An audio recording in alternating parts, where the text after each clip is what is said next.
unaware her late mother left her $40 million. Her husband filed for divorce and threw his pregnant wife out on Christmas Day to marry his mistress. "Eleanor, I've already filed for divorce." "You're leaving tonight," he said calmly over dessert, then turned to his family. "Everyone, this is Victoria, my fiancée. She'll be taking Eleanor's seat." 6 months pregnant, she stood and walked out into the December snow. What he didn't know, her mother had just left her $40 million and control over the banks, financing his entire empire. He thought he'd thrown away a powerless woman. What she did next with that inheritance destroyed everything he built. But how did a silent, dismissed wife bring down an empire without them ever seeing it coming? Hello, my beautiful family. Welcome back to Mr. John Stories. Before we begin, please subscribe to my channel. It costs nothing, but it means everything to this family. Comment the time and where you're watching from, so we know you're here with us. Now let's get into the story. Eleanor's hand trembled as she reached for the crystal water glass, and she knew her mother-in-law had seen it. Margaret's eyes, sharp as a hawk watching prey, tracked every movement Eleanor made across the dining table.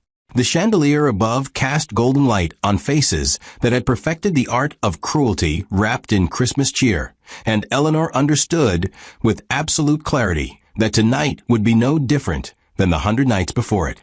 She was 6 months pregnant, her belly round and obvious beneath the navy dress she'd chosen carefully that morning, hoping the conservative cut would earn her some measure of respect. It hadn't. Nothing ever did. "Eleanor, darling." Margaret's voice sliced through the low murmur of conversation, sweet and venomous in equal measure. "You're slouching again. A lady carries herself with grace, especially when she's carrying a child. Posture, dear. Posture." The word hung in the air like an accusation. Around the table, Richard's sister Emma smirked into her wine glass, while his brother Thomas coughed to hide a laugh. Eleanor straightened her spine without responding, her jaw tight, her hands moving to rest on the white tablecloth. She'd learned silence was safer than defense. Any attempt to explain, to justify, to stand up for herself only fed their appetite for her humiliation.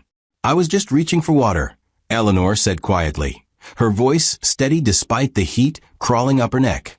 Margaret smiled, the kind of smile that never reached her eyes, the kind that made Eleanor feel like an insect under glass. "Of course you were, dear.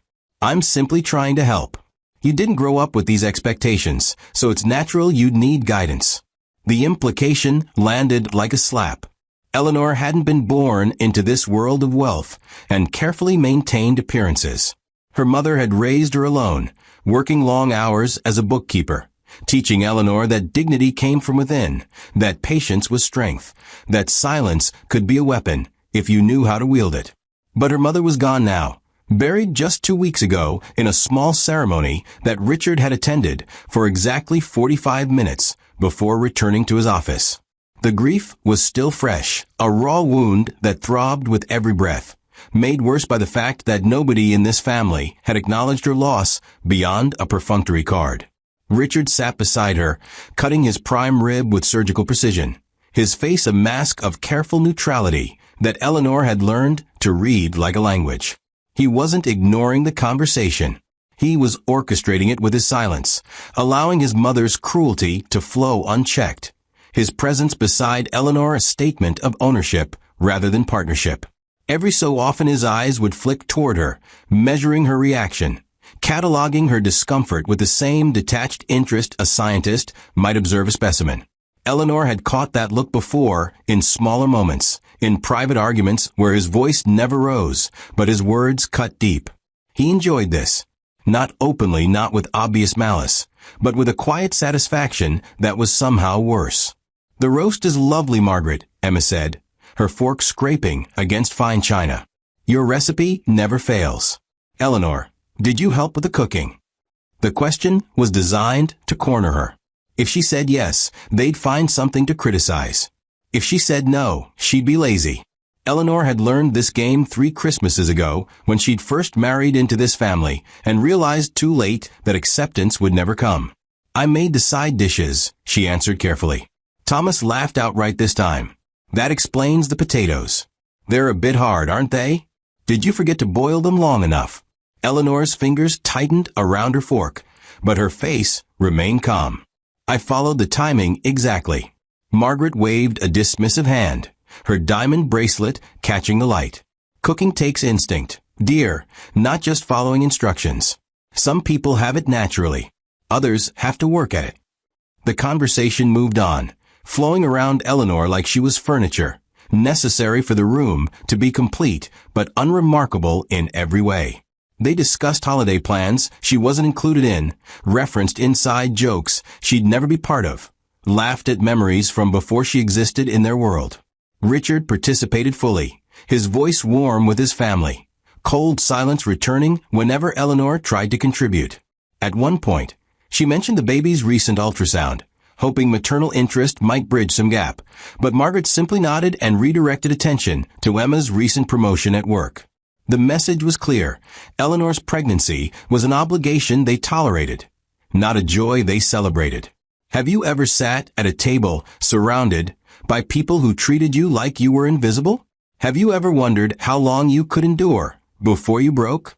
The meal continued in this rhythm of small cruelties, each one carefully measured to sting without being overtly cruel, designed so that if Eleanor ever tried to explain to an outsider why these dinners hurt, her complaints would sound petty, oversensitive, and unreasonable. That was the genius of it. Margaret had perfected the art of inflicting pain while maintaining plausible deniability, and she'd taught her children well. Emma's comments about Eleanor's appearance, always framed as concern. Thomas's jokes at her expense, always delivered with a smile. Richard's silence, always explained away as his quiet nature rather than calculated abandonment. And through it all, Eleanor sat with her hands folded, her back straight, her face composed, cataloging every slight, every insult, every moment of dismissal in a mental ledger she didn't yet know she'd one day collect on. Her mother's voice echoed in her memory, soft but firm. Patience isn't weakness, Eleanor. It's preparation. Watch. Listen. Remember. People reveal themselves if you give them time. Eleanor had thought she understood that lesson, but sitting here now, feeling the weight of her unborn child and the fresh grief of her mother's death, she was beginning to understand it on a different level. These people believed her silence meant submission. They interpreted her patience as proof of powerlessness. They had no idea they were teaching her exactly who they were, building a perfect record of their own cruelty that would one day serve as the foundation for their undoing. More wine, everyone? Richard's voice cut through her thoughts.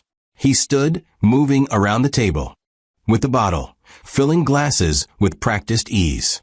When he reached Eleanor, he didn't pause, didn't ask, simply moved past her to fill his mother's glass. Can't have any in your condition, he said without looking back, as if she'd asked, as if she'd been denied something she wanted rather than simply erased from consideration. It was a small thing, meaningless in isolation, but combined with everything else, it formed a pattern Eleanor was beginning to see clearly. She wasn't a wife to Richard. She was a mistake he was managing, a problem he was solving in slow motion, a burden his family resented, and he'd learned to resent too. The candles on the table flickered, casting dancing shadows across faces flushed with wine and satisfaction. Christmas music played softly from hidden speakers, classic carols that spoke of peace and goodwill. The irony, so thick Eleanor could taste it. She glanced toward the kitchen where dessert was being prepared, could see the outline of the chocolate cake through the doorway, could smell cinnamon and sugar mixing with the pine scent of the massive tree dominating the corner of the dining room. Everything about this evening was designed to look perfect from the outside. The decorations, the food, the well-dressed family gathered in celebration. But Eleanor knew the truth beneath the surface. This wasn't a family. It was a performance. And she was the prop they used to prove their superiority. What Eleanor didn't know, couldn't know, as she sat there enduring another round of subtle humiliation, was that dessert would bring more than cake. She didn't know that Richard had been waiting all evening for this exact moment, that his silence had been rehearsed, that every glance he'd given her had been measuring her one final time before he delivered the blow he'd been planning for weeks. She didn't know that in less than 30 minutes, she'd be standing alone in the December cold, cast out like garbage, her entire world shattered by words spoken calmly over chocolate and cinnamon. But she would remember this feeling. This moment of sitting at a table surrounded by cruelty disguised as family. Because it was the last moment before everything changed. The last moment she'd ever let anyone make her feel small. The last time she'd sit silently while people who knew nothing about strength mistook her patience for weakness. Eleanor's hand moved to her belly, feeling her baby move beneath her palm, and something hardened inside her chest. Not anger. Not yet. But a quiet understanding that survival required more than endurance. It required observation, memory, preparation. Her mother had left her something in that sealed envelope. Something Eleanor hadn't yet opened, because the instructions said to wait until she truly needed it. Sitting here now, feeling the weight of contempt pressing down on her from every direction, Eleanor wondered if that moment had finally arrived. The dessert arrived on a silver platter, the chocolate cake perfectly layered and decorated with delicate frosting rosettes that caught the candlelight. Eleanor watched as Margaret cut precise slices, each portion measured with the same exacting standards she applied to everything in her controlled world. The aroma of chocolate and cinnamon filled the dining room, mixing with the tension that Eleanor could feel building in her chest, though she couldn't name why. She accepted her plate with a quiet thank you, lifting her fork to take a small bite, the sweetness coating her tongue while her mind catalogued the evening's humiliations with the same careful precision her mother had taught her. Richard shifted beside her, and she felt rather than see the change in his posture, the way he straightened as if preparing for something, his hand moving to adjust his wine glass with deliberate slowness. "Before we finish tonight, I have an announcement to make," Richard said, his voice cutting through the soft Christmas music with startling clarity. The table fell silent. Emma looked up from her dessert with curiosity. Thomas set down his fork, and Margaret's eyes gleamed with something Eleanor recognized, but couldn't find a quiet place. Satisfaction. Anticipation. As if she'd been waiting for this moment all evening. Richard didn't look at Eleanor as he spoke, his gaze fixed somewhere over her shoulder, his words delivered with the same calm precision he used in business meetings. "I've filed for divorce. The papers were submitted 3 days ago. Eleanor will be leaving tonight." The words landed like physical blows, each syllable a hammer striking Eleanor's chest. She sat frozen, her fork suspended halfway to her mouth, her mind struggling to process what she'd just heard. Filed for divorce. 3 days ago.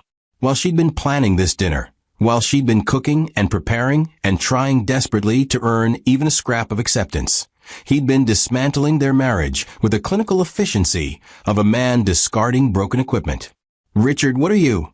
Eleanor's voice came out smaller than she intended, barely a whisper against the ringing in her ears. He turned to her then, his face completely composed, no anger, no guilt, no emotion whatsoever. "It's been decided, Eleanor. The marriage isn't working. I think we both know that." Margaret reached across the table to pat her son's hand, her voice dripping with false sympathy. "It's for the best, dear. Some things simply aren't meant to be. You'll understand in time." Eleanor's heart hammered against her ribs, her hand instinctively moving to her pregnant belly, as if to shield her child from the cruelty unfolding around them. "I'm 6 months pregnant with your child, Richard. You're doing this on Christmas Eve." Emma laughed, actually laughed, the sound sharp and bright in the suffocating silence. "Oh, Eleanor, always so dramatic. Richard is being completely reasonable. Surely you can see this marriage has been a disaster from the start." Thomas nodded in agreement, lifting his wine glass in a mock toast. "Better now than later. Clean break. You'll thank him eventually." Eleanor looked around the table at faces that showed no sympathy, no shock, no discomfort with the cruelty being inflicted. They'd known. All of them had known this was coming, had sat through dinner watching her serve them, watching her endure their insults, knowing that Richard would deliver this final humiliation before the night ended. The realization hit harder than the announcement itself.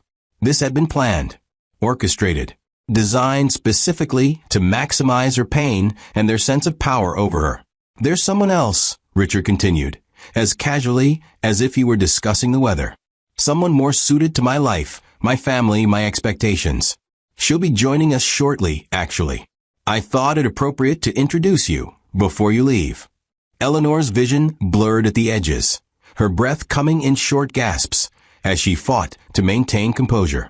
Someone else. He had someone else. While she'd been pregnant with his child, while she'd been mourning her mother, while she'd been trying desperately to be enough for this family, he'd been building a replacement life behind her back. Have you ever been publicly humiliated by someone you trusted? Have you ever felt your entire world collapse in a single moment? The doorbell rang, its cheerful chime obscene against the devastation unfolding in the dining room. Richard stood smoothly, adjusting his jacket with the same practiced ease he'd shown all evening. "That will be her now. I trust you'll be civil, Eleanor. There's no need to make this more difficult than it needs to be." He walked toward the foyer, leaving Eleanor sitting at the table surrounded by his family, their eyes on her like predators watching wounded prey. Margaret's smile was radiant, victorious. "You really should have tried harder, dear. Richard needs a partner who understands his world, who can navigate society properly. You were never going to be that person." Eleanor's hands trembled as she set down her fork, the chocolate cake suddenly making her stomach turn. She could hear voices in the foyer, Richard's warm greeting, a woman's bright laughter, the sound of a coat being removed. Then they appeared in the doorway, and Eleanor felt something inside her chest crack and shatter. The woman was young, polished, her blonde hair styled perfectly, her red dress elegant and expensive. She moved with the confidence of someone who'd never been made to feel small, who'd never had to fight for space in a room. Richard's hand rested possessively on her lower back as he guided her toward the table. "Everyone, this is Victoria," Richard announced, his voice filled with warmth that Eleanor had never heard directed at her. "My fiancée." The word hung in the air, impossible and absolute. Fiancée. Not a girlfriend. Not a new relationship. Fiancée. Which meant this had been going on for months, maybe longer, planned and executed while Eleanor had been living in their home, sleeping beside him, carrying his child. Victoria smiled at the table, her expression friendly and completely unbothered by the pregnant wife she was replacing. "It's wonderful to finally meet you all properly. Richard has told me so much about his family." She glanced at Eleanor, her smile never wavering. "And you must be Eleanor. Richard mentioned you'd be here tonight." What an awkward situation, but I suppose it's better to be straightforward about these things. Margaret stood immediately, moving to embrace Victoria with genuine warmth. "We're so delighted Richard has found someone suitable. Please sit here." She gestured to Eleanor's chair, the chair Eleanor was still sitting in. The implications were staggering in their cruelty. Not just replacement, but immediate, complete erasure. Eleanor was expected to simply vacate her seat, her place, her life, and watch as this stranger stepped into the space still warm from her presence. "I'm still sitting here," Eleanor said, her voice steady despite the chaos roaring inside her head. Richard's expression hardened, the first crack in his careful composure. "Then stand up, Eleanor. You're leaving anyway. Don't make this harder than it needs to be." Emma leaned back in her chair, clearly enjoying the spectacle. "Come on, Eleanor. Show some dignity. You've lost. Accept it gracefully." The word dignity nearly broke her. These people who'd spent years stripping away every shred of her self-respect were now lecturing her about dignity. Eleanor rose slowly, her leg shaking, her hand pressed against the table for balance. She looked at Richard, really looked at him, searching for any trace of the man she'd married, the man who'd promised to love her, to build a life with her. She found nothing but cold calculation, a stranger wearing her husband's face. "The baby," Eleanor whispered, her hand on her belly. "What about the baby?" Richard's jaw tightened, the only sign of discomfort he'd shown all evening. "We'll discuss custody arrangements through lawyers. I'll provide financial support as required by law. But you need to understand, Eleanor, that this child doesn't change anything between us. The marriage is over." Victoria touched Richard's arm gently, her voice soft. "I'm sure we can all be reasonable about this. Children need stability, and Richard will certainly be a wonderful father." The presumption in her words, the casual claim to Eleanor's child's future, ignited something hot and fierce in Eleanor's chest. But she swallowed it down, forced herself to breathe, forced herself to think clearly through the panic and pain. Margaret picked up Eleanor's dessert plate, handing it to Victoria with theatrical grace. "Here, dear, you must try this. It's my special recipe." Victoria accepted it with a warm smile, sitting in Eleanor's chair as if she'd always belonged there, as if Eleanor had been nothing but a temporary inconvenience, now being corrected. The family resumed eating, conversation flowing around the table as if nothing extraordinary had happened, as if they hadn't just destroyed a woman's life over chocolate cake and Christmas carols. Eleanor stood beside the table, invisible now, her role in this family concluded, her presence no longer required or acknowledged. "I'll have someone bring your things to you," Richard said without looking at her, cutting into his own dessert with steady hands. "You should have enough clothing and personal items to manage for now. Anything else can be arranged through the lawyers."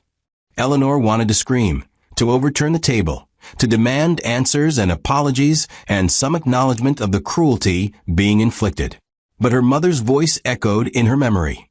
"Patience isn't weakness, Eleanor. Watch. Listen. Remember." So she did. She watched Richard's hand on Victoria's shoulder, watched Margaret's triumphant smile, watched Emma and Thomas exchange satisfied glances. She listened to their laughter as conversation resumed, to the clinking of forks and china, to the Christmas music that continued playing as if joy still existed in this room. And she remembered every word, every gesture, every moment of calculated cruelty. "I'll go," Eleanor said quietly, her voice cutting through their conversation. She walked toward the foyer with deliberate steps, her spine straight despite the trembling in her legs. Her coat hung near the door. The navy wool she'd worn arriving at this dinner now felt like it had happened years ago instead of hours. She put it on slowly, her fingers fumbling with the buttons, the December cold already seeping through the walls. Behind her, she heard the family's conversation continue, heard Victoria's laughter blend with Margaret's approval, heard Richard's voice warm and engaged in ways it had never been with Eleanor. The front door was heavy oak, the handle cold against her palm. She pulled it open, and winter air rushed in, sharp and biting, stealing her breath. Eleanor stepped onto the front porch, the door closing behind her with a soft click that sounded like finality. Snow had begun to fall, soft white flakes drifting down from the black sky, settling on the manicured lawn and expensive cars in the driveway.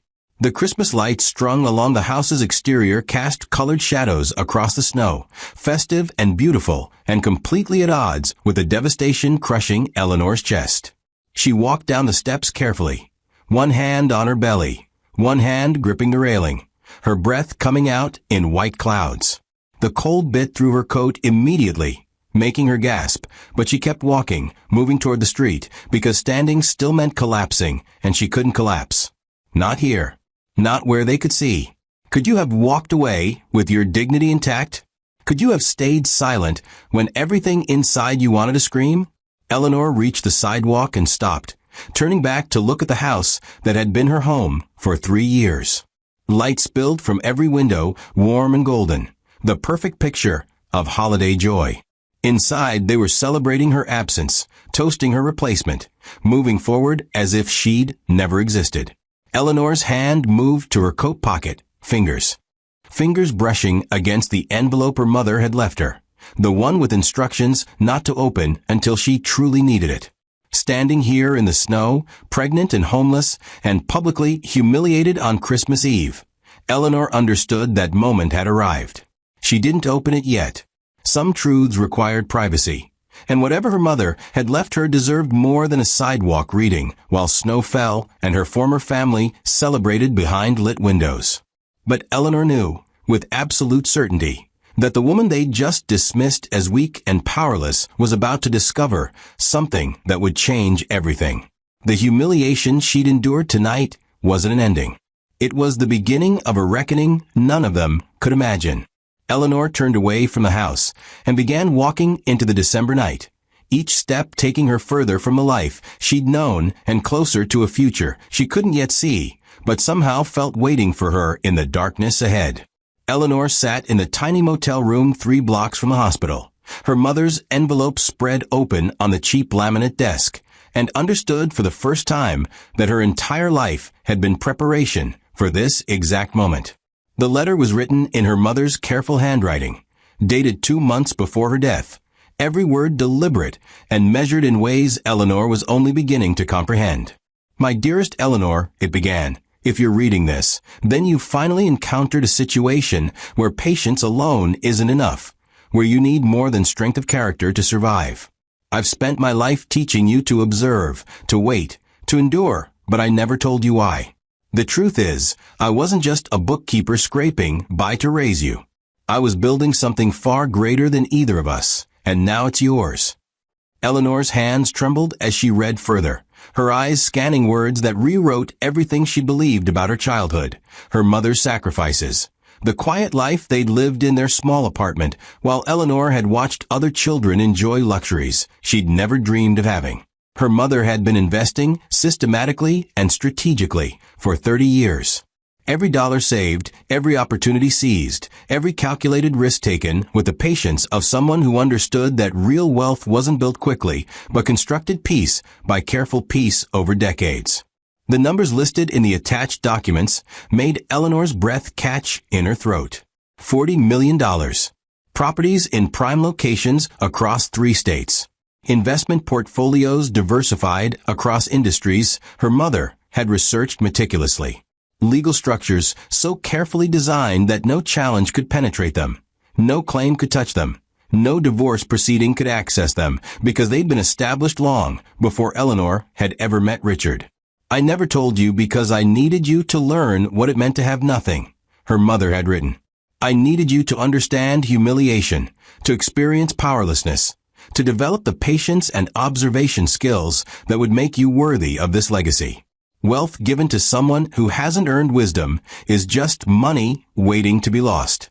But wealth is placed in the hands of someone who's endured, who's learned, who's watched and waited and understood human nature at its worst. That's power that can change everything." Eleanor set down the letter, her vision blurring with tears that were equal parts grief and revelation. Her mother had watched her suffer, had known about the cruel family Eleanor had married into, had attended that wedding and seen the warning signs, and had chosen not to intervene because she believed Eleanor needed to learn these lessons firsthand. The realization was devastating and empowering in equal measure. The motel room was cold despite the rattling heater in the corner, the walls thin enough that Eleanor could hear conversations from neighboring rooms, the whole place smelling of industrial cleaner and old cigarettes. She'd paid for 3 nights using the small amount of cash in her wallet, knowing she needed time to process everything, to make sense of the documents spread before her, to understand the full scope of what her mother had left her.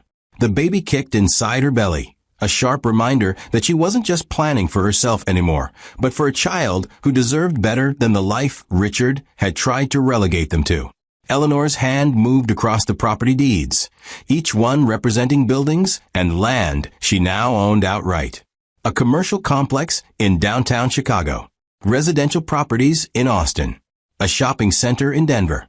Her mother's notes were attached to each deed, explaining the purchase rationale, the income they generated, and the strategic importance of their locations. "You're not powerless, Eleanor," the letter continued in her mother's steady script. "You never were. Every moment you spent enduring cruelty, you were learning. Every insult you cataloged, you were gathering intelligence. Every time you stayed silent while they treated you as insignificant, you were becoming invisible to them, which is the most dangerous thing an enemy can be. Now you have the resources to act, but remember everything I taught you. Patience, observation, precision. The powerful destroy themselves if you give them enough rope and enough time." Eleanor read that passage 3 times, understanding clicking into place like tumblers in a lock. Her mother hadn't just left her money. She'd left her strategy, a framework for justice that required no confrontation, no dramatic gestures, just careful application of resources combined with the intelligence Eleanor had been gathering for 3 years. Have you ever discovered that everything you thought you knew about your life was carefully orchestrated preparation? Have you ever held power in your hands and understood exactly how dangerous you become? The investment portfolios were even more impressive than the real estate. Her mother had bought into technology companies before they exploded, had divested from industries before they collapsed, had maintained a level of financial sophistication that spoke to hours of research and study Eleanor had never witnessed. "I did this work at night while you slept," one note explained. "I studied markets, read reports, and analyzed trends. I wanted you to have a normal childhood, to not feel the weight of what I was building. But I was always building, Eleanor. Always preparing for the day you'd need this." Eleanor spread the documents across the narrow bed, organizing them by category, her mind already beginning to map connections between the assets and opportunities they represented. One property deed caught her attention, a commercial building in the same neighborhood where Richard's family business operated. Her mother had purchased it 8 months ago, which meant she'd been researching Richard's world, identifying pressure points, creating strategic positions, even as her health declined. Eleanor picked up her phone. The screen cracked from when she dropped it during the walk from Richard's house to this motel, and dialed the number listed at the bottom of her mother's letter. It rang twice before a man answered, his voice professional and measured. "Morrison & Associates, Harold Morrison speaking." Eleanor took a breath, steadying herself. "Mr. Morrison, this is Eleanor Chun. My mother was Grace Chun. I'm calling about her estate." There was a pause, then warmth flooded his voice. "Eleanor, I've been expecting your call. Your mother spoke. You often. I'm deeply sorry for your loss, and I'm here to help you understand everything she built." They arranged to meet the following morning at his office downtown, Morrison assuring her that all the documents were in order, that everything had been structured specifically to ensure Eleanor's complete control, and that he'd been working with her mother for over a decade to create the legal framework that now protected her inheritance. "Your mother was brilliant," Morrison said before ending the call. "She understood something most people never grasp, that real power isn't loud or obvious. It's quiet, strategic, and absolutely unassailable when constructed properly. You're going to be just fine, Eleanor. Better than fine." Eleanor set down the phone and returned to the documents, pulling out a yellow legal pad from her bag and beginning to take notes, connecting dots between properties and opportunities, between Richard's vulnerabilities and her newfound resources. The commercial building near his family business was just the beginning. Looking through the portfolio, she found investments in companies that supplied his business, property ownership that controlled access to resources he needed, strategic positions her mother had established that Eleanor could now leverage with surgical precision. The baby kicked again, stronger this time, and Eleanor placed both hands on her belly, speaking quietly to the life growing inside her. "Your grandmother left us more than money. She left us the tools to ensure you never grow up powerless, never have to endure what I endured, never have to stay silent while people treat you as insignificant." Eleanor's voice caught on the words, grief and determination mixing in her chest. "She taught me patience, and now she's given me resources. Together, they're going to change everything." Eleanor spent the next 4 hours reviewing every document, every property deed, every investment statement, building a comprehensive understanding of the empire her mother had quietly constructed. The work was meticulous, each asset chosen deliberately, each investment timed strategically. Nothing was random. Everything had a purpose. And slowly, Eleanor began to see the larger pattern, the web of influence and control her mother had woven that now belonged to her. By midnight, Eleanor had filled 12 pages with notes, connections, and initial strategies. She understood now why her mother had waited, why she'd let Eleanor marry Richard, why she'd watched her daughter suffer without intervening. Because Eleanor had needed to see these people clearly, to understand their patterns, to catalog their weaknesses, while they dismissed her as powerless. They'd spent 3 years teaching her exactly how to destroy them, showing her every vulnerability, every point of pride that could become a pressure point, every assumption that could be weaponized against them. And they'd done it all while believing she was too weak, too insignificant to matter. The mistake was breathtaking in its completeness. Eleanor stood and walked to the motel window, pulling back the thin curtain to look out at the parking lot where snow continued to fall under flickering streetlights. Somewhere across the city, Richard was probably in bed with Victoria, celebrating his freedom, believing he'd successfully discarded the burden of his failing marriage. His mother was likely pleased with herself, satisfied that she'd finally rid her son of the unsuitable wife who'd never belonged in their world.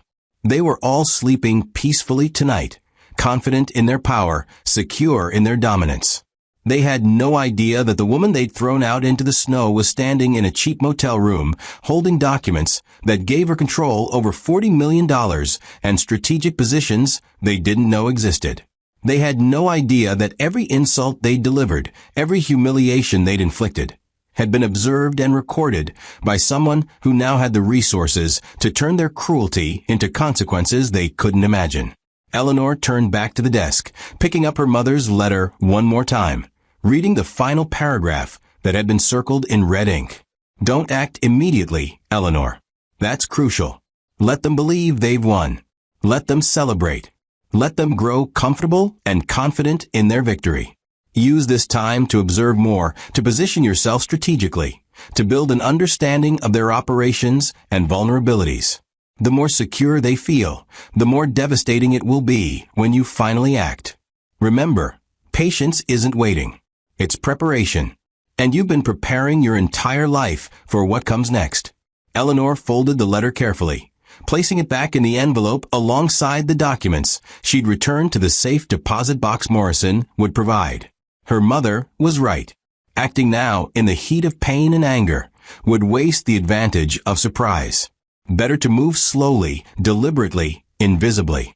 Better to let Richard and his family believe she'd been broken, defeated, removed from their lives permanently. What would you do with $40 million and a family that had no idea you'd just become their worst nightmare? Would you strike immediately, or would you wait for the perfect moment? Eleanor returned to the bed, organizing the documents back into neat stacks, her mind already beginning to plan the weeks and months ahead. She needed to establish her position quietly, to begin shifting pieces on the board without alerting anyone to the game being played. She needed to understand Richard's business completely, his family's financial dependencies, the relationships and contracts that sustained their lifestyle. Her mother had given her the resources, but Eleanor had to supply the strategy, the timing, the precision that would turn potential power into actual justice. The baby kicked again, and Eleanor smiled for the first time since the Christmas Eve disaster, a small, private smile that contained no joy but absolute certainty. "We're going to be fine," she whispered to her unborn child. "Better than fine. We're going to show them what happens when they mistake patience for weakness, when they confuse silence with powerlessness, when they believe that cruelty comes without consequences." Eleanor turned off the lamp, lying back on the motel bed in darkness, listening to the sounds of traffic outside and voices through thin walls. Tomorrow she'd meet with Morrison, begin the process of taking full control of her inheritance, and start building the framework for what came next. But tonight, in this small room that smelled of other people's lives and temporary existence, Eleanor Chun transformed from a discarded wife into something far more dangerous. A woman with resources, intelligence, patience, and a perfect understanding of her enemy's weaknesses. The Christmas Eve betrayal that had seemed like her destruction was actually her liberation, the final lesson she'd needed before stepping into power her mother had spent a lifetime building. And Richard, Victoria, Margaret, and the rest of that cruel family had absolutely no idea what was coming for them. Eleanor stood at the edge of the charity gala, a glass of sparkling water in her hand, watching Richard work the room with the same confident charm he'd displayed throughout their marriage.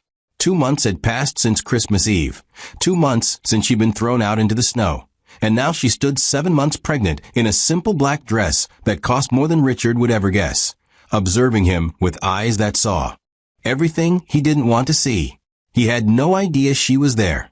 The invitation had come through one of the shell companies her mother had established, a corporate donor to the Children's Hospital Fund that gave Eleanor access to events where Boston's elite gathered to display their wealth and generosity. She'd positioned herself near a marble column, partially obscured by the crowd, her presence unremarkable to everyone except the people she was studying with surgical precision. Victoria stood beside Richard, her hand on his arm, her red dress catching light as she laughed at something a silver-haired businessman had said. She looked comfortable in this world, her confidence natural and unforced, exactly the kind of woman Margaret had always wanted for her son. Eleanor watched Richard lean in to whisper something in Victoria's ear, watched the intimate gesture that spoke of ownership and pride, and felt nothing but cold calculation. He thought he'd upgraded. He thought he'd traded burden for blessing. He had no idea he'd actually traded security for exposure, stability for vulnerability, and that the quiet woman he'd dismissed was cataloging every mistake he made with the patience of someone who knew exactly how to use information. Richard Sterling, isn't it? The businessman extended his hand, his voice carrying across the space between them. I've heard impressive things about your family's real estate development company. That project downtown is generating quite a buzz. Richard's smile widened, his posture straightening with pride. Thank you. We've worked hard to establish Sterling Development as a premier name in commercial real estate. My mother and I have built something really special over the past 15 years. Eleanor's pen moved across the small notebook concealed in her clutch, recording the name of the businessman the project referenced, the casual arrogance in Richard's voice that suggested he believed success was permanent and unassailable. She'd spent the past 8 weeks doing exactly this, attending events, listening to conversations, building a comprehensive map of Richard's business operations and the family's financial dependencies. Harold Morrison had been instrumental in teaching her how to observe strategically. Don't just watch what they do, he'd explained during one of their weekly meetings at his downtown office. Watch what they assume, what they take for granted, where they're overextended because they've never had to worry about consequences. Eleanor had learned quickly, her natural patience combining with newfound resources to create a surveillance operation that was both invisible and comprehensive.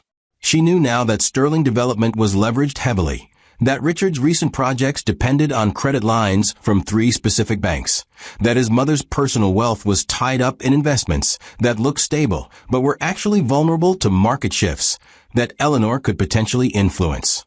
Margaret appeared beside Richard, her elegant navy gown making her look regal and untouchable, her hand gesturing as she spoke to a couple Eleanor recognized from society pages. The key to successful development is understanding the community, Margaret said, her voice carrying the authority of someone who'd never been questioned. We don't just build structures. We create environments where people want to live and work. That's why Sterling Development has maintained its reputation for over a decade. Eleanor noted the pride in Margaret's posture, the way she commanded space and attention, the absolute confidence that came from years of dominance, unchallenged. It was the same confidence she displayed at that Christmas dinner.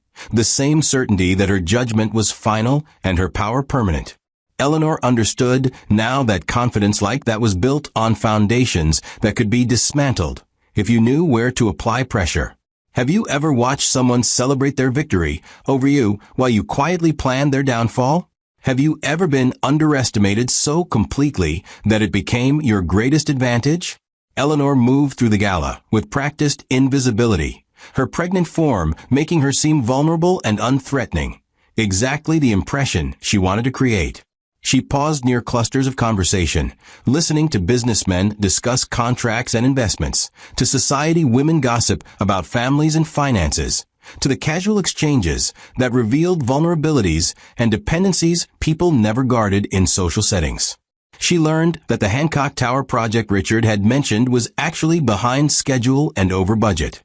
She discovered that Margaret's brother, who served on Sterling Development Board, was quietly concerned about the company's debt-to-equity ratio.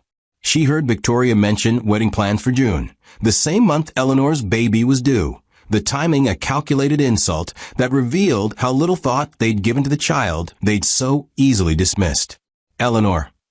The voice came from behind her, shocked and uncertain.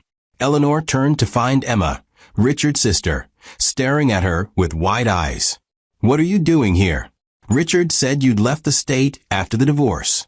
Eleanor smiled, the expression calm and measured, showing nothing of the strategic calculations running through her mind. I'm still in Boston, Emma. I have business here. The baby's due in 2 months, and I want to be near good medical facilities. Emma's eyes swept over Eleanor's dress, the expensive fabric and expert tailoring clearly registering. You look well. I thought. She stopped, seeming to realize the implications of what she'd been about to say. That she thought Eleanor would be broken, struggling, desperate. You thought I'd be destroyed? Eleanor finished the sentence gently, watching Emma's face flush. I'm managing fine, Emma. Better than fine, actually. Your brother's support has been adequate. The lie came easily, natural as breathing. Richard hadn't sent a single dollar since Christmas Eve, but Emma didn't need to know that. What she needed to believe was that Eleanor was surviving on Richard's limited charity, that she remained dependent and powerless. Emma nodded, clearly uncomfortable with the conversation. That's good. I'm glad you're okay. Richard will be happy to hear it. He was worried you might try to make things difficult with the divorce. Eleanor's smile never wavered. Why would I make things difficult? Richard made his choice. I'm simply focused on my child and moving forward. There's no point in fighting battles that are already lost. Emma relaxed visibly, the response exactly what she'd wanted to hear. That's very mature of you, Eleanor. I always thought you were reasonable, even if things didn't work out. She glanced over her shoulder toward where Richard stood with Victoria.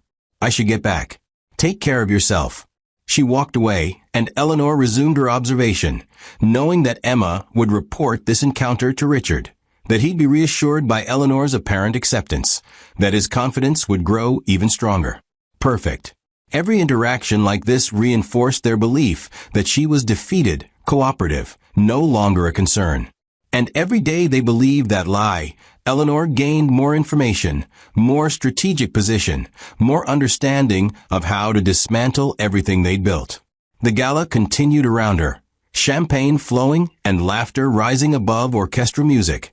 Boston's elite gathered to celebrate their generosity while demonstrating their wealth. Eleanor watched Richard accept congratulations on his engagement, watched Margaret hold court among society matrons, watched Thomas and Emma circulate with the easy confidence of people who'd never faced real consequences. She cataloged every interaction, every business connection mentioned, every casual comment about investments and contracts. The notebook in her clutch is filled with names, companies, relationships, dependencies.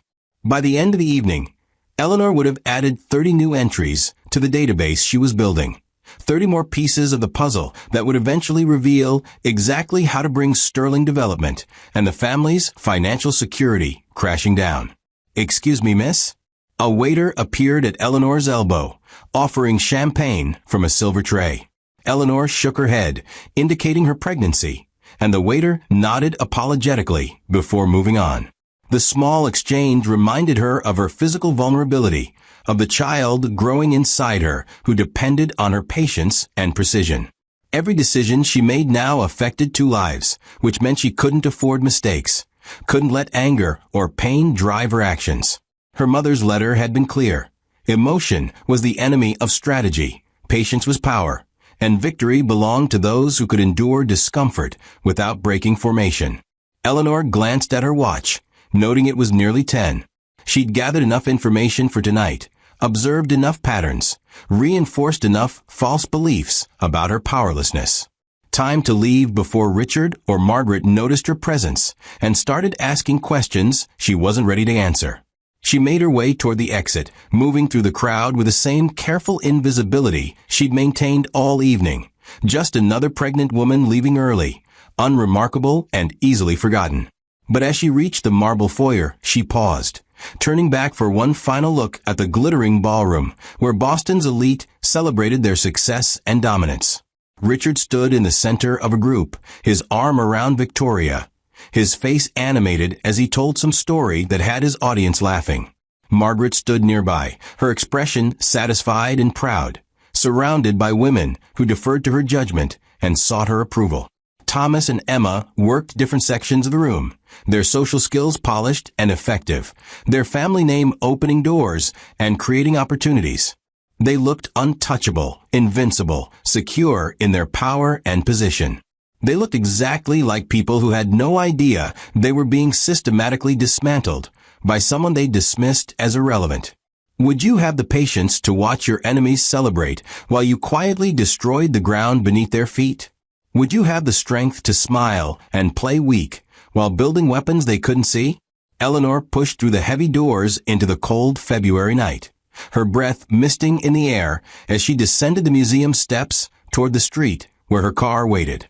She'd purchased the vehicle 2 weeks ago, a modest sedan that drew no attention, paid for in cash through one of the accounts Morrison had established.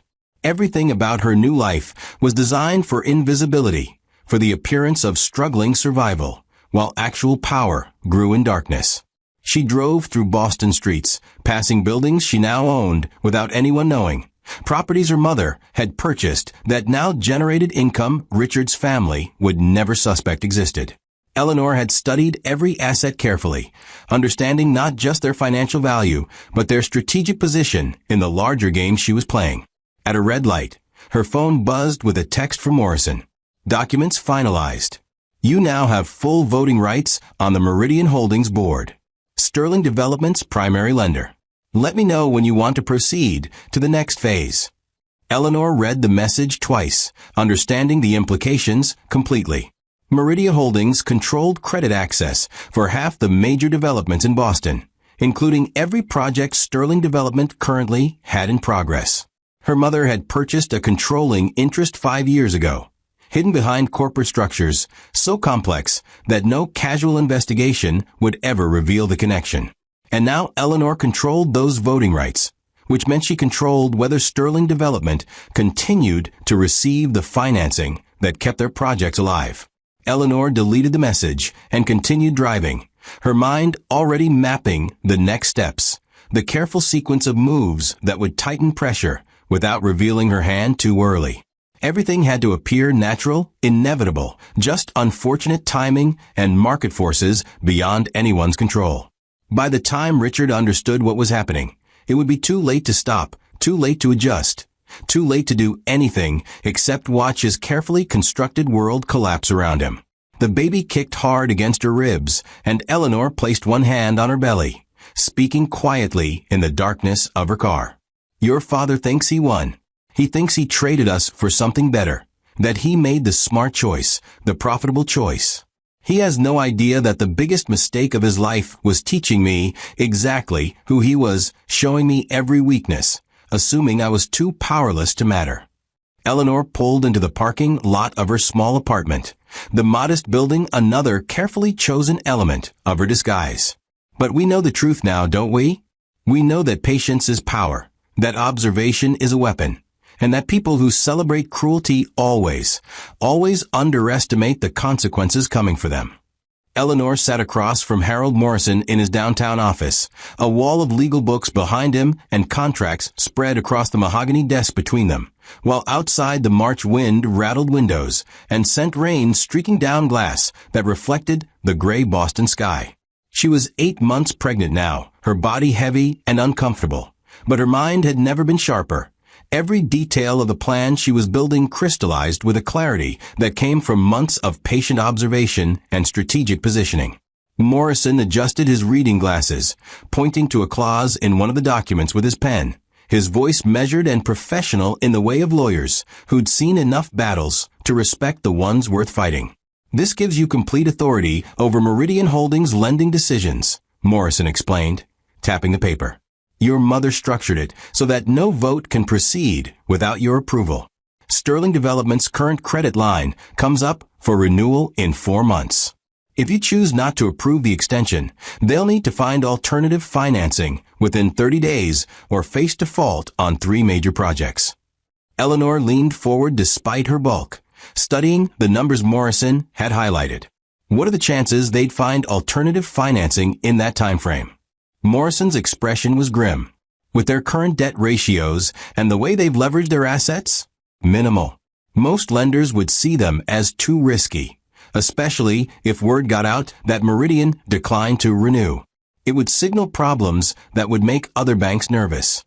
Eleanor sat back, her hand moving to her belly where the baby pressed against her ribs, the life inside her a constant reminder that this wasn't about revenge, but about justice. About building a future where her child would never know the powerlessness she'd experienced. I don't want to move yet. Not until after the baby is born. I need to maintain focus, and I can't risk any complications affecting my health or the pregnancy. Morrison nodded approvingly. That's wise. It also gives us more time to shore up every legal position, to ensure that when you do act, there's no avenue for challenge, no loophole they can exploit. Patience has served you well so far, Eleanor. It will serve you even better in the months ahead. They spent the next 2 hours reviewing documents, Morrison walking Eleanor through property deeds and investment portfolios with the thoroughness of someone who understood that precision mattered, that one overlooked detail could unravel months of careful planning. Eleanor asked questions constantly, her legal pad filling with notes, her understanding deepening with each explanation. She learned that her mother had established trusts that couldn't be touched by divorce proceedings, had created corporate structures that separated personal wealth from business operations, had built financial fortifications so complete that Richard's lawyers would find nothing to claim even if they suspected Eleanor had resources beyond what she disclosed. Your mother thought of everything, Morrison said at one point, with genuine admiration in his voice. I've been practicing law for 30 years, and I've never seen someone plan this meticulously. She knew you'd need protection, knew you'd need power, and she made absolutely certain that when the time came, you'd have both. Eleanor felt tears threaten but pushed them back, maintaining the control her mother had taught her. She let me suffer. She watched me marry Richard, watched his family treat me terribly, and never intervened. I understand why now, but it still hurts. Morrison's expression softened. She explained it to me once. Said that someone who'd never been powerless could never truly understand how to wield power responsibly. That you needed to learn what it felt like to have nothing, so you'd never take for granted what it meant to have everything. Have you ever been grateful for suffering because it taught you lessons you couldn't have learned any other way? Have you ever understood that sometimes the people who love you most let you struggle because they're preparing you for something greater? Eleanor gathered the documents back into folders, organizing them with the same careful precision she applied to everything now. I need to know more about Sterling Development's operations. Not just the financial side, but the practical details. Which projects are critical, which relationships are essential, where the real vulnerabilities exist beyond just the credit lines. Morrison pulled out another file, this one thicker than the others. I anticipated that. I've had investigators compile detailed reports on every active project, every key relationship, every contractual obligation. Sterling Development looks solid from the outside, but they've been operating on increasingly thin margins for the past 18 months. Richard's been chasing bigger projects to maintain growth, which means he's taken on debt that requires those projects to succeed. If even one major development fails, the whole structure becomes unstable. Eleanor opened the file, scanning pages of information that read like a roadmap to destruction, every vulnerability highlighted, every pressure point identified. She saw that the Hancock Tower project was hemorrhaging money due to construction delays and supplier disputes. She learned that Sterling Development had guaranteed completion dates with penalty clauses that would trigger massive financial consequences if deadlines were missed.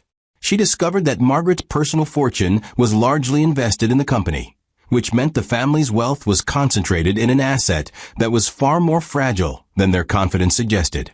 The more Eleanor read, the clearer the pattern became. Richard had built an empire that looked impressive, but was actually sustained by constant forward momentum, by always landing the next big deal that paid for the last one. It was a house of cards disguised as a fortress, and all it would take was removing one critical support to bring the entire structure crashing down. The suppliers for the Hancock project, Eleanor said, finding a particular section in the report. It says here that Sterling Development is in dispute with 3 of them over payment terms. Morrison nodded. They've been slow paying to preserve cash flow, which has created tension.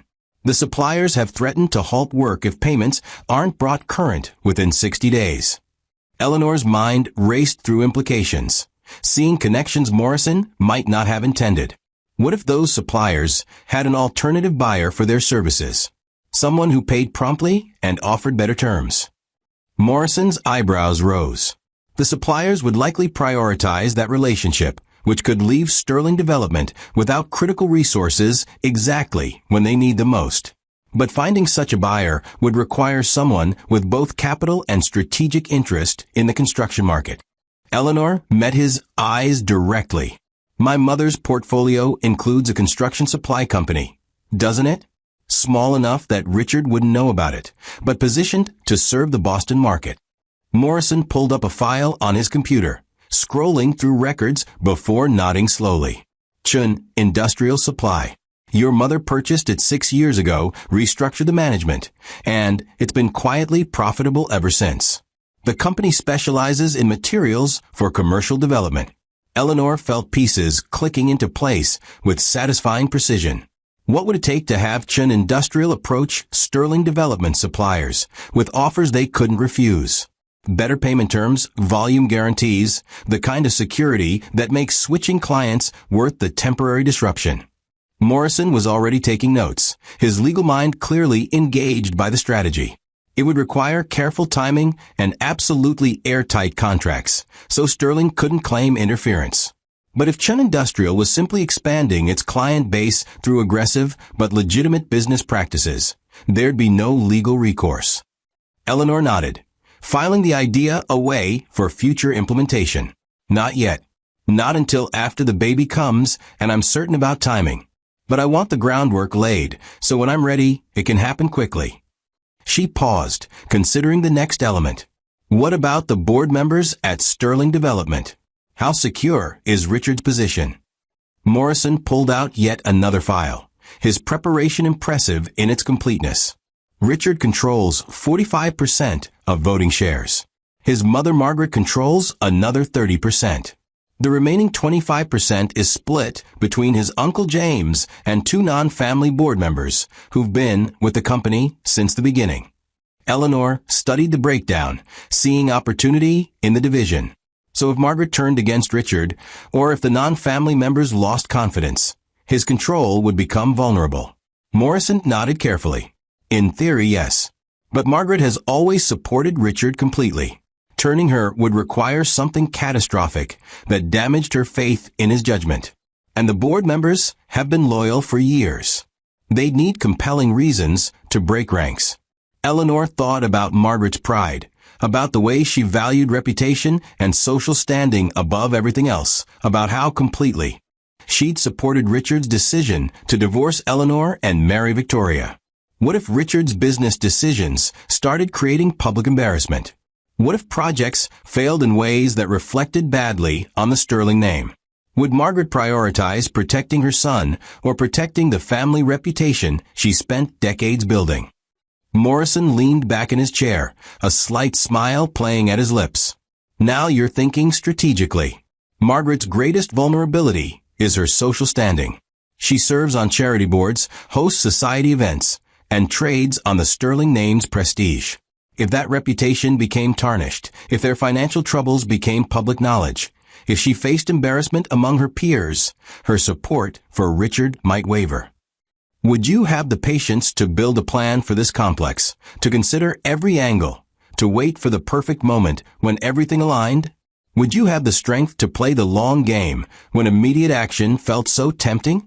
They continued working through details until early afternoon, Eleanor's understanding of the financial and social landscape deepening with each document reviewed, each strategy discussed. By the time she left Morrison's office, she carried with her not just folders of legal documents, but a comprehensive mental map of how to dismantle Richard's world piece by careful piece, how to apply pressure at multiple points simultaneously so that no single action could be identified as attack, but the cumulative effect would be devastating. She drove back to her modest apartment through rain that had turned to drizzle, her windshield wipers beating a steady rhythm that matched the calculations running through her mind. The apartment was small and unremarkable, a one-bedroom in a decent but not wealthy neighborhood. The kind of place that suggested someone managing unlimited means rather than someone controlling $40 million. Eleanor had chosen it deliberately, paying 6 months' rent in advance through a checking account that showed only modest deposits from what appeared to be child support payments. Everything about her visible life was designed to reinforce Richard's belief that she was struggling, dependent, no longer relevant to his world. The furniture was second-hand, but clean. The nursery she'd set up in the corner of the bedroom, filled with practical items, purchased from discount stores. If Richard ever bothered to check on her, which he hadn't, he'd find exactly what he expected. A woman barely managing, grateful for whatever minimal support he provided, focused entirely on survival. But in the locked drawer of her desk, hidden beneath files that looked like job applications and baby-related paperwork, Eleanor kept the real records. Spreadsheets tracking Sterling Development's vulnerabilities. Timelines for when various pressures would reach critical points. Lists of relationships she could leverage, contracts she could influence, decisions she could affect without ever revealing her hand. Every week she added new information, refined her understanding, adjusted her strategy based on what she observed and what Morrison's investigators uncovered. The plan was becoming more sophisticated, more complete, more absolutely certain to succeed with every day that passed. Eleanor made tea and sat at her small kitchen table, her body tired from the pregnancy's late stages, but her mind energized by the morning's work. She pulled out her legal pad, reviewing the notes she'd taken, adding thoughts and connections in the margins. The baby kicked hard, and Eleanor placed her hand over the movement, feeling her daughter's strength through skin and muscle. "Just a few more weeks," she whispered. "Then you'll be here, and I'll be able to focus completely on making sure you never grow up powerless, never face what I faced, never have to smile while people treat you as insignificant." The rain intensified outside, water streaming down windows. The gray afternoon light making the apartment feel isolated and protected. A haven where Eleanor could plan without observation, where she could be honest about her intentions, without pretense or performance. She thought about Richard at that moment, probably in his office reviewing architectural plans or meeting with investors, confident in his success, secure in his belief that divorcing Eleanor had been the right decision, that Victoria was the upgrade he deserved, that his mother's judgment had been correct as always. He had no idea that the woman he'd thrown away on Christmas Eve was sitting in a modest apartment, planning the systematic dismantling of everything he'd built, using resources he didn't know existed and patience he'd mistaken for weakness. The irony was so complete, it almost made Eleanor smile. Almost. But smiling implied joy. And what Eleanor felt was something colder, more focused, the absolute certainty that comes from understanding exactly what needs to be done and having both the means and the will to do it. Eleanor's phone buzzed with a text from Morrison. Contracts ready for Chun industrial expansion. Legal team standing by for your approval. Everything is in place whenever you're ready to proceed.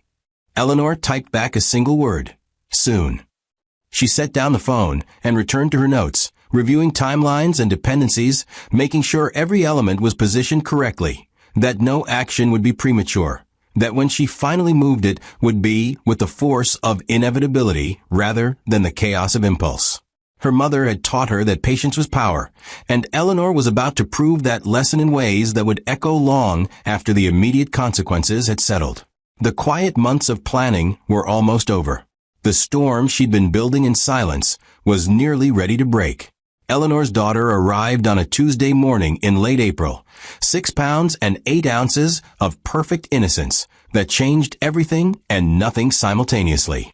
She named her Grace, after the mother who'd prepared this path, and as she held her newborn in the hospital room's quiet darkness, Eleanor understood with absolute clarity that every decision from this moment forward would be measured against one question. What kind of world would Grace inherit? The baby's tiny fingers wrapped around Eleanor's thumb with surprising strength, and Eleanor made a silent promise that her daughter would never know powerlessness, would never sit at a table and learn to make herself small, would never mistake cruelty for family or abuse for love.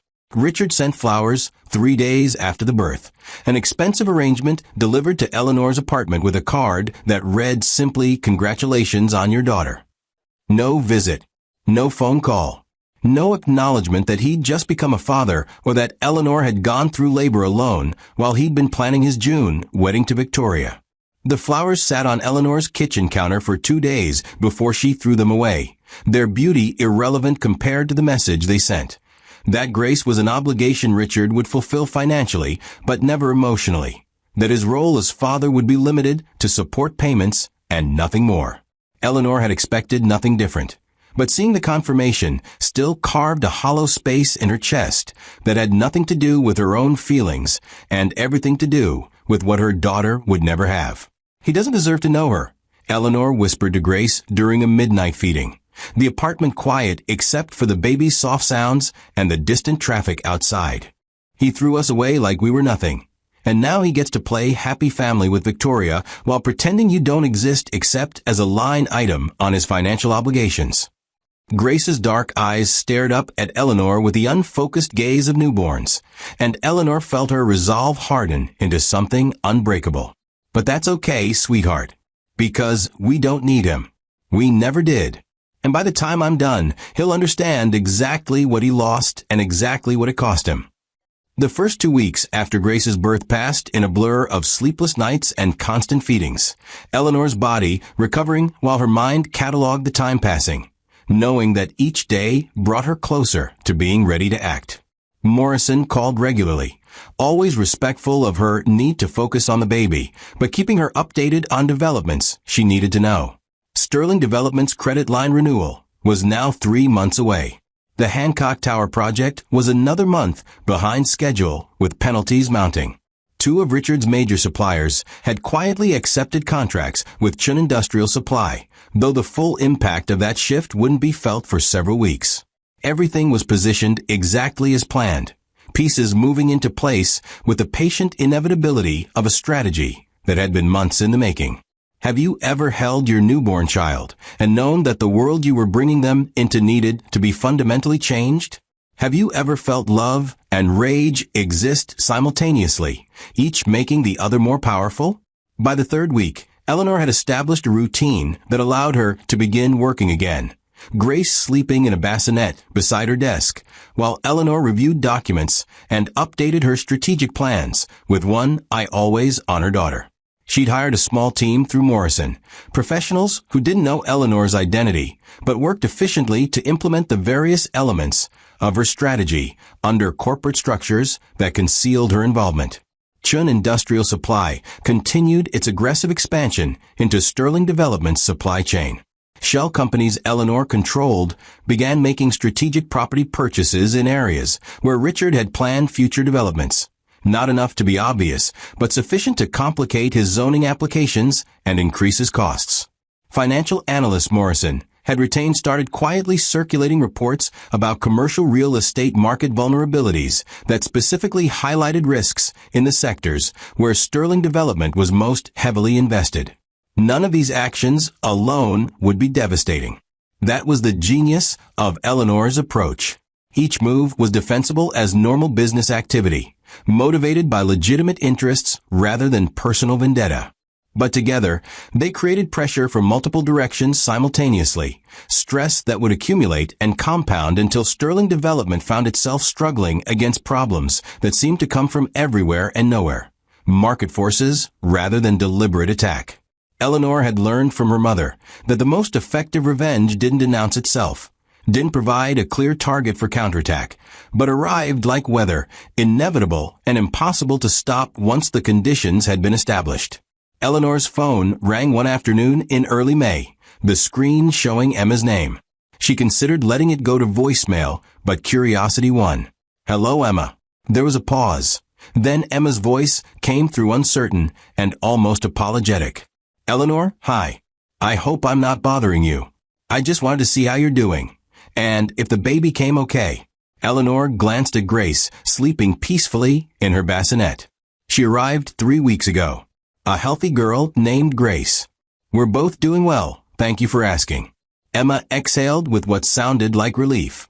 "That's wonderful. I'm so glad. I wanted to visit, but Richard said you preferred privacy, that you were managing fine and didn't need family involvement." The casual lie was so typical of Richard that Eleanor almost laughed.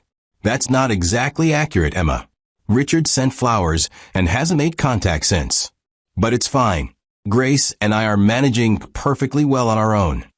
Another pause, longer this time. "I didn't know that. Richard said he'd been checking in regularly." "Eleanor, I'm sorry. I know how everything ended between you two, and I know our family wasn't always kind to you.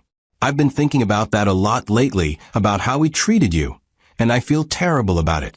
Eleanor softened slightly, recognizing genuine regret when she heard it.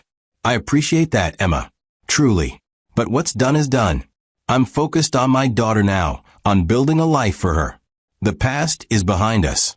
Emma's voice brightened with something like hope. "Could I meet her? Grace, I mean. I know I don't have any right to ask, but she's my niece, and I'd like to be part of her life if you'll let me." Eleanor considered the request carefully, weighing strategic value against emotional cost. Having Emma's involvement could provide useful intelligence about Richard's activities and family dynamics, but it also meant opening Grace's life to people who'd proven their capacity for cruelty. "Let me think about it, Emma. I need to protect my daughter, and that means being careful about who I allow into her world. But I appreciate you reaching out."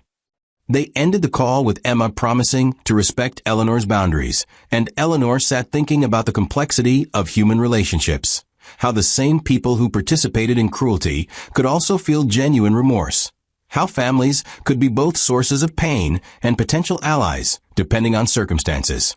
Grace woke crying, and Eleanor lifted her from the bassinet, settling into the rocking chair to feed her while rain began pattering against the windows. The apartment was small but comfortable, filled now with baby equipment and the soft sounds of Grace's presence, transformed from the lonely space Eleanor had inhabited during her pregnancy into something that felt more like home. As Grace nursed, Eleanor's mind returned to the strategic plans, to the timeline that had been carefully constructed and was now unfolding exactly as designed. In 2 weeks, Chin Industrial Supply would complete its transition of Sterling Development's major suppliers, and Richard would start experiencing significant delays in material delivery that would push the Hancock Tower project further behind schedule.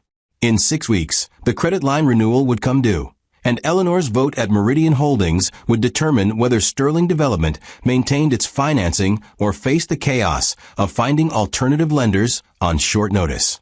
Eleanor had decided to abstain from the vote rather than actively blocking the renewal, a more subtle approach that would create uncertainty without providing obvious evidence of opposition. Abstaining would trigger a review process at Meridian, a deeper examination of Sterling Development's financials that would reveal vulnerabilities and raise questions among other board members. The credit might still be renewed, but it would be grudging and conditional, with new restrictions that would limit Richard's operational flexibility and signal to the broader market that Sterling Development was considered risky. The approach was perfect because it damaged Richard while maintaining Eleanor's invisibility, creating problems that appeared to be consequences of his own business decisions rather than external attack. Would you have the discipline to take the indirect path when the direct one felt so much more satisfying? Would you have the patience to let problems develop naturally rather than forcing them prematurely? Morrison visited one afternoon, bringing documents for Eleanor to review and staying to meet Grace, his professional demeanor softening as he held the baby with surprising comfort. "She looks like you," he observed, gently rocking Grace, who'd begun fussing. Same determined expression, same intensity in her eyes even at 3 weeks old. Eleanor smiled, accepting Grace back and settling her against her shoulder. "Let's hope she inherits my patience along with my stubbornness. She's going to need both in the world we're building for her." Morrison's expression turned serious. "Speaking of which, there are developments you need to know about. Richard's wedding is scheduled for June 15th. Margaret's been planning it for months, apparently sparing no expense. Society pages are covering it extensively, treating it as the event of the season." Eleanor felt something twist in her chest, but kept her voice steady. "Let them celebrate. They'll have their perfect wedding, their perfect photographs, their perfect moment of triumph. It'll make what comes after even more devastating." Morrison nodded, pulling out a tablet to show Eleanor financial projections. The Hancock Tower delays are starting to trigger penalty clauses. Sterling Development has paid out nearly $2 million in late fees over the past month, and the project is still at least 60 days from completion. Meanwhile, 3 of their planned future developments are stalled because the properties they need have been purchased by other parties. Eleanor recognized the property purchases as ones she'd authorized through shell companies, strategic acquisitions that had seemed random but were actually calculated to block Richard's expansion plans. "How's Richard responding?" Eleanor asked, shifting Grace to her other shoulder when the baby began rooting for another feeding. Morrison's expression was grim. Publicly, he's projecting confidence. Privately, according to our sources, he's increasingly stressed. He's been in intense negotiations with suppliers, trying to understand why so many have suddenly shifted to other buyers. He's been meeting with banks about additional credit lines to cover the penalty payments. And he's been arguing with Margaret about the wedding costs, suggesting they scale back to preserve capital. Eleanor felt a grim satisfaction at that last detail. Richard arguing with his mother represented a crack in family unity, stress beginning to fracture relationships that had seemed unbreakable. Is Margaret agreeing to scale back? Morrison shook his head. From what we understand, she's refusing. Says the sterling reputation requires maintaining appearances, regardless of temporary financial pressure. She's convinced the business troubles are short-term, that Richard's just being overly cautious. Eleanor understood immediately how that dynamic would play out. Margaret's pride wouldn't let her acknowledge problems until they became undeniable, which meant she'd continue pushing Richard to maintain expensive appearances even as his financial situation deteriorated.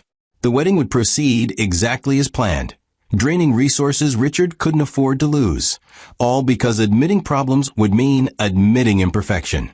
"Perfect," Eleanor said quietly. "Let them have their expensive wedding. Let them celebrate and spend and show everyone how successful they are. It'll make the contrast even starker when everything falls apart." Morrison stood to leave, pausing at the door with something like concern in his expression. "Eleanor, I need to ask, are you certain about this path? Once we proceed to the next phases, there won't be opportunities to pull back. Richard and his family will face serious consequences, potentially losing everything they've built. I need to know you're comfortable with that outcome." Eleanor looked down at Grace, now sleeping peacefully against her chest, her tiny face relaxed and trusting. She thought about the Christmas Eve dinner, about being thrown out pregnant into the snow, about Richard introducing his mistress, while Eleanor still wore her wedding ring, about the years of systematic cruelty disguised as family gatherings. They made their choices, Harold. They chose cruelty over kindness, power over compassion, appearance over integrity. I'm not creating their consequences. I'm just ensuring those consequences finally arrive. Morrison nodded slowly. Your mother would be proud of you, not for revenge, but for precision, the patience, the absolute refusal to let anger drive your decisions. You're executing justice, not vendetta, and that distinction matters. After he left, Eleanor sat in the quiet apartment with Grace, rain continuing its steady rhythm against the windows. The world outside going about its business, unaware that beneath the surface, a carefully constructed plan was reaching its final stages of preparation. In 6 weeks, Richard would marry Victoria in what would be remembered as one of the season's most elegant weddings. And approximately 2 weeks after that, when the honeymoon glow had just begun to settle and Richard believed his new life was firmly established, Eleanor's strategy would shift from positioning to action, from preparation to execution, from the calm before the storm to the storm itself. Eleanor kissed Grace's soft hair, breathing in the clean baby scent, feeling the weight of her daughter in her arms and the weight of decisions ahead in her heart. Your grandmother taught me that patience is power, Eleanor whispered. And your father taught me exactly where his weaknesses were, showed me every vulnerability, and gave me a complete map of how to dismantle everything he built. They both taught me important lessons, sweetheart. One taught me how to be strong. The other taught me why strength matters. Grace stirred but didn't wake, and Eleanor continued rocking gently, her mind already moving forward to the next phase, to the moment when silence would end and action would begin, when the powerless woman Richard had discarded would reveal herself as the most dangerous opponent he'd ever faced. June 15th arrived with a kind of perfect weather that seemed designed for Margaret Sterling's vision of triumph. Eleanor stood at her apartment window that morning, Grace sleeping peacefully in her arms, watching the city wake up beneath a cloudless sky. Somewhere across town, Richard was preparing to marry Victoria in what the society pages had been calling the wedding of the season for months. Eleanor felt nothing watching the sunlight spread across the buildings, no jealousy or longing. Just the calm certainty of someone who understood that today's celebration would become tomorrow's bitter memory. Grace stirred against Eleanor's chest, her tiny fist curling around Eleanor's finger with that surprising infant strength that never failed to move her. "Today your father gets everything he wanted," Eleanor whispered, kissing her daughter's soft hair. "The wedding, the perfect bride, the family approval, the photographs that'll hang in their hallway for years. And he has absolutely no idea that every smile, every toast, every moment of triumph is happening on borrowed time." Grace's dark eyes opened, unfocused, but somehow knowing, and Eleanor felt her resolve crystallize into something harder than diamond. Morrison had called earlier that week with the final confirmations. The credit line vote at Meridian Holdings was scheduled for June 29th, exactly 2 weeks after the wedding. Sterling Development's financial position had continued deteriorating throughout the spring. The accumulated pressure of supply delays, penalty payments, and stalled projects creating stress fractures that Richard was struggling to conceal. The Hancock Tower project was now 4 months behind schedule, with penalties exceeding $4 million. 3 major suppliers had completed their transition to Chin Industrial Supply, leaving Sterling Development scrambling for alternatives at significantly higher costs. And the property acquisitions Eleanor controlled had successfully blocked 2 development projects Richard had counted on for future revenue, forcing him to explore increasingly expensive alternatives. "He's holding everything together through sheer force of will," Morrison had explained during their last meeting, his tablet displaying financial analyses that painted a dire picture. "But it's unsustainable. The wedding expenses alone are draining resources he needs for operations." Margaret insisted on the plaza, insisted on the designer flowers, and insisted on flying in Victoria's entire family first class.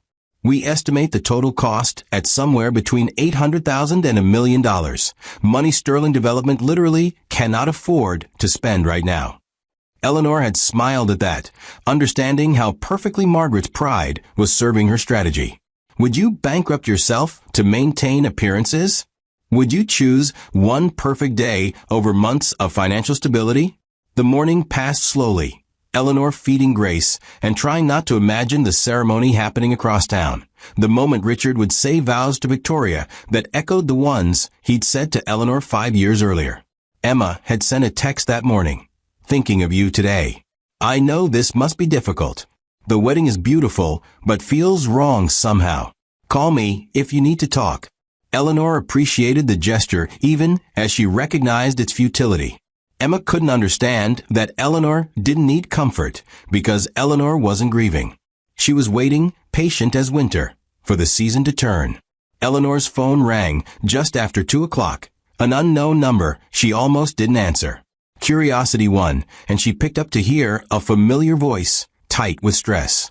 "Eleanor, it's Richard." The sound of his name in his own voice, the first time she'd heard it since Christmas Eve, created a strange hollow feeling in her chest.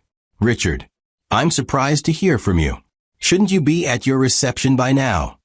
There was a pause filled with background noise, music, and laughter that confirmed he was indeed calling from his own wedding celebration. "I am. I just needed to call you. I needed to say something before I could fully move forward." Eleanor sat down carefully, adjusting Grace against her shoulder, her mind racing through possibilities. "What could you possibly need to say to me on your wedding day, Richard?" His breath came through the phone unsteady. "That I'm sorry for how everything ended, for the timing, for doing it the way I did on Christmas Eve. You didn't deserve that, Eleanor. You were a good wife, and I treated you terribly. I wanted you to know that I recognize that I regret how I handled things even if I don't regret the outcome." Eleanor felt anger rise like bile, hot and bitter. Have you ever received an apology that was really just another insult? Have you ever been told someone regrets hurting you but not leaving you?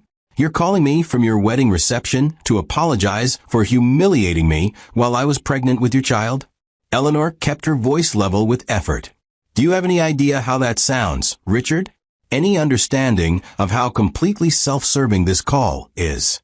Richard's voice tightened defensively. I'm trying to do the right thing here, Eleanor. I'm trying to acknowledge my mistakes and clear the air between us. Victoria thinks it's important that we establish a civil relationship for Grace's sake, and I agree. Our daughter deserves to have parents who can communicate without hostility. Eleanor laughed, the sound sharp enough that Grace flinched against her. Victoria thinks it's important. Of course she does. The woman you were cheating with while married to me suddenly cares about healthy co-parenting now that she's got the ring she wanted. And you're calling me on your wedding day because your new wife told you to. Because clearing your conscience is apparently today's priority along with the cake cutting and the first dance. Richard's silence confirmed the truth of Eleanor's assessment. It doesn't matter why I'm calling. I'm trying to do right by Grace, try to set up a framework where we can both be part of her life without the poison of our failed marriage contaminating everything. You sent flowers when she was born and haven't made contact since, Eleanor said quietly, each word deliberate. You've paid your court-ordered support and nothing more. You haven't asked to meet her, haven't inquired about her health or development, haven't shown the slightest interest in being her father rather than just her financial obligation. So forgive me if I find your sudden concern about co-parenting somewhat less than convincing. Richard's voice rose with frustration. I've been busy, Eleanor. Building a business, planning a wedding, managing a complicated transition. I intended to reach out about visiting once things settle down. Eleanor stood and walked to the window, Grace warm against her chest.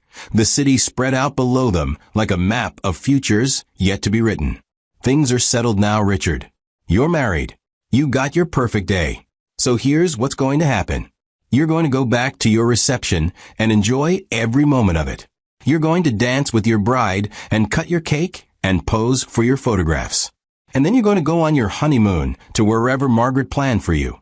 And you're going to believe that everything worked out exactly as you wanted. She paused, letting the silence stretch. And when you come back, when reality sets in and the honeymoon glow fades, we'll talk about Grace and what kind of relationship you're actually capable of having with your daughter. But not today, Richard. Today belongs to you and Victoria. Enjoy it. She ended the call before he could respond, her hands shaking slightly as she set the phone down. Grace made a small sound and Eleanor rocked her gently, breathing deep to steady herself. The call had been unexpected but revealing, confirmation that even on his wedding day Richard remained fundamentally self-centered, unable to see beyond his own needs and desires. Morrison had been right about the strategy, about the timing, about everything. Richard was already feeling the pressure of his deteriorating business situation, already stressed enough that he was making impulsive decisions like calling his ex-wife from his wedding reception. The afternoon faded into evening, and Eleanor fed Grace, bathed her, and settled her for the night in the bassinet beside Eleanor's bed. The apartment was quiet except for Grace's soft breathing and the distant sounds of the city, peaceful in a way that felt earned rather than given. Eleanor's phone showed messages from Emma throughout the day, updates about the wedding that Eleanor read with detached interest. The ceremony was beautiful. Victoria looked stunning in Vera Wang.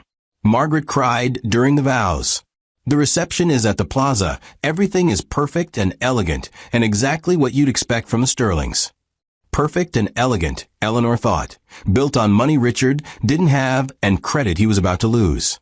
In 2 weeks, the Meridian Holdings board would meet to vote on Sterling Development's credit line renewal.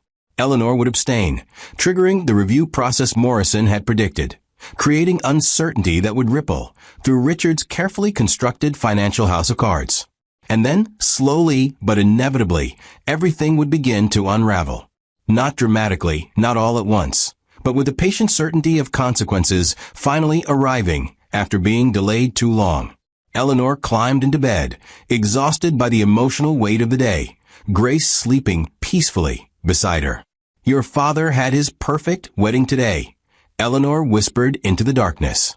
Tomorrow he starts living with the consequences of every choice that made it possible.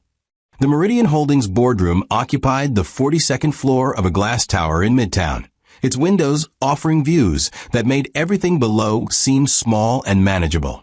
Eleanor had never seen the room in person, but Morrison's descriptions had been detailed enough that she could picture it perfectly as she sat in her apartment on June 29th, Grace napping in her bassinet, while Eleanor's phone sat on the desk displaying the calendar reminder. Credit vote, 2 p.m. The meeting was happening right now. 7 men and 2 women reviewing Sterling Development's financials, while Richard waited somewhere for news that would determine whether his company survived the summer. Morrison called at 3:15, his voice carrying satisfaction barely concealed by professional neutrality. It's done. You abstained as planned, citing potential conflicts of interest given your family connection to Sterling Development. The abstention triggered an automatic review as expected, and the discussion that followed was brutal. 3 board members raised serious concerns about Sterling's debt levels, the Hancock Tower penalties, and what they called troubling patterns in supplier relationships. The credit line wasn't denied outright, but it's being restructured with significantly tighter terms. Sterling Development will have access to roughly 60% of their previous limit, with monthly reporting requirements and covenants that restrict Richard's operational flexibility substantially. Eleanor felt something uncoil in her chest, the first tangible confirmation that months of careful planning were producing real consequences. How did Richard respond? Morrison's pause was meaningful. He wasn't in the room, but he's been informed by now. Our source on the board said the Meridian CEO called him personally to deliver the news.